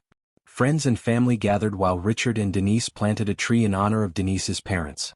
This tree represents legacy, Denise said, holding James in her arms while Richard shoveled dirt around the young sapling. My parents built a foundation of love, kindness, and hard work. They taught me to value people over possessions, character over credentials, integrity over everything. I want my son to grow up knowing his grandparents through the values they lived by. This tree will grow as he grows, a reminder that love and family are the roots that support everything else. There wasn't a dry eye in the gathering. Amber stood beside Denise, holding her free hand, creating a chain of connection between past and future. This was family in its truest form, honoring those who came before while nurturing those still growing. As the years passed, the Patterson-Williams family continued to flourish. James grew into a curious, kind toddler who loved books and building blocks. 2 years later, they welcomed a daughter, Sarah, who had her father's determination and her mother's quick smile. Amber finished medical school and started her residency, visiting as often as her demanding schedule allowed and spoiling her niece and nephew with enthusiasm.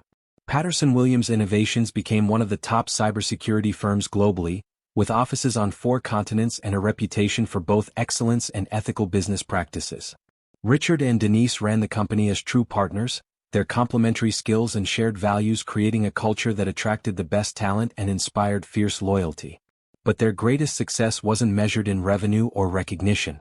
It was measured in the family dinners where they laughed together, the bedtime stories that became treasured traditions, the quiet moments when Richard and Denise would look at each other across the room and remember everything they had built together. One evening, 5 years after that fateful night when a desperate billionaire met an extraordinary janitor, Richard and Denise sat on their porch swing watching their children play in the garden. James was teaching Sarah how to plant seeds, his serious face and gentle instructions making both parents smile. "Do you remember that night?" Richard asked, pulling Denise closer. "When I was sitting on my office floor ready to give up on everything?" "I remember. I remember thinking you needed help and deciding to offer it, even though I was exhausted and had every reason to just go home. I'm so grateful you stopped. That you saw past my circumstances to the person underneath. That you offered your help without hesitation." Denise turned to look at him, this man who had become her whole world. "I'm grateful you accepted. That you were humble enough to receive help from an unlikely source. That you valued my expertise enough to give me opportunities I'd only dreamed about. We saved each other that night. We did. And we've been saving each other ever since in small ways and big ones. That's what love is, I think. Choosing every day to see each other's worth, to support each other's dreams, to build something together that's stronger than anything we could create alone." Richard kissed her tenderly, a promise and a reminder of everything they had overcome and achieved together. "I love you, Denise Patterson-Williams. You changed my life in seconds that night, and you continue to change it for the better every day. I love you too. Always." They sat together as the sun set, watching their children play, surrounded by the life they had built through kindness, hope and love. It had started with a crisis and a choice to help. It had grown through hard work and genuine respect. And it had blossomed into something extraordinary. A family, a partnership, a love story that proved miracles happen when you say yes to unlikely opportunities. The billionaire who lost everything had found something infinitely more valuable than wealth: connection, purpose, love. The janitor who had been invisible became someone whose impact was felt throughout an entire industry. Together they had built not just a successful company but a meaningful life, rich with love and possibility. And every day they chose each other. Every day they chose kindness. Every day they chose hope. And that made all the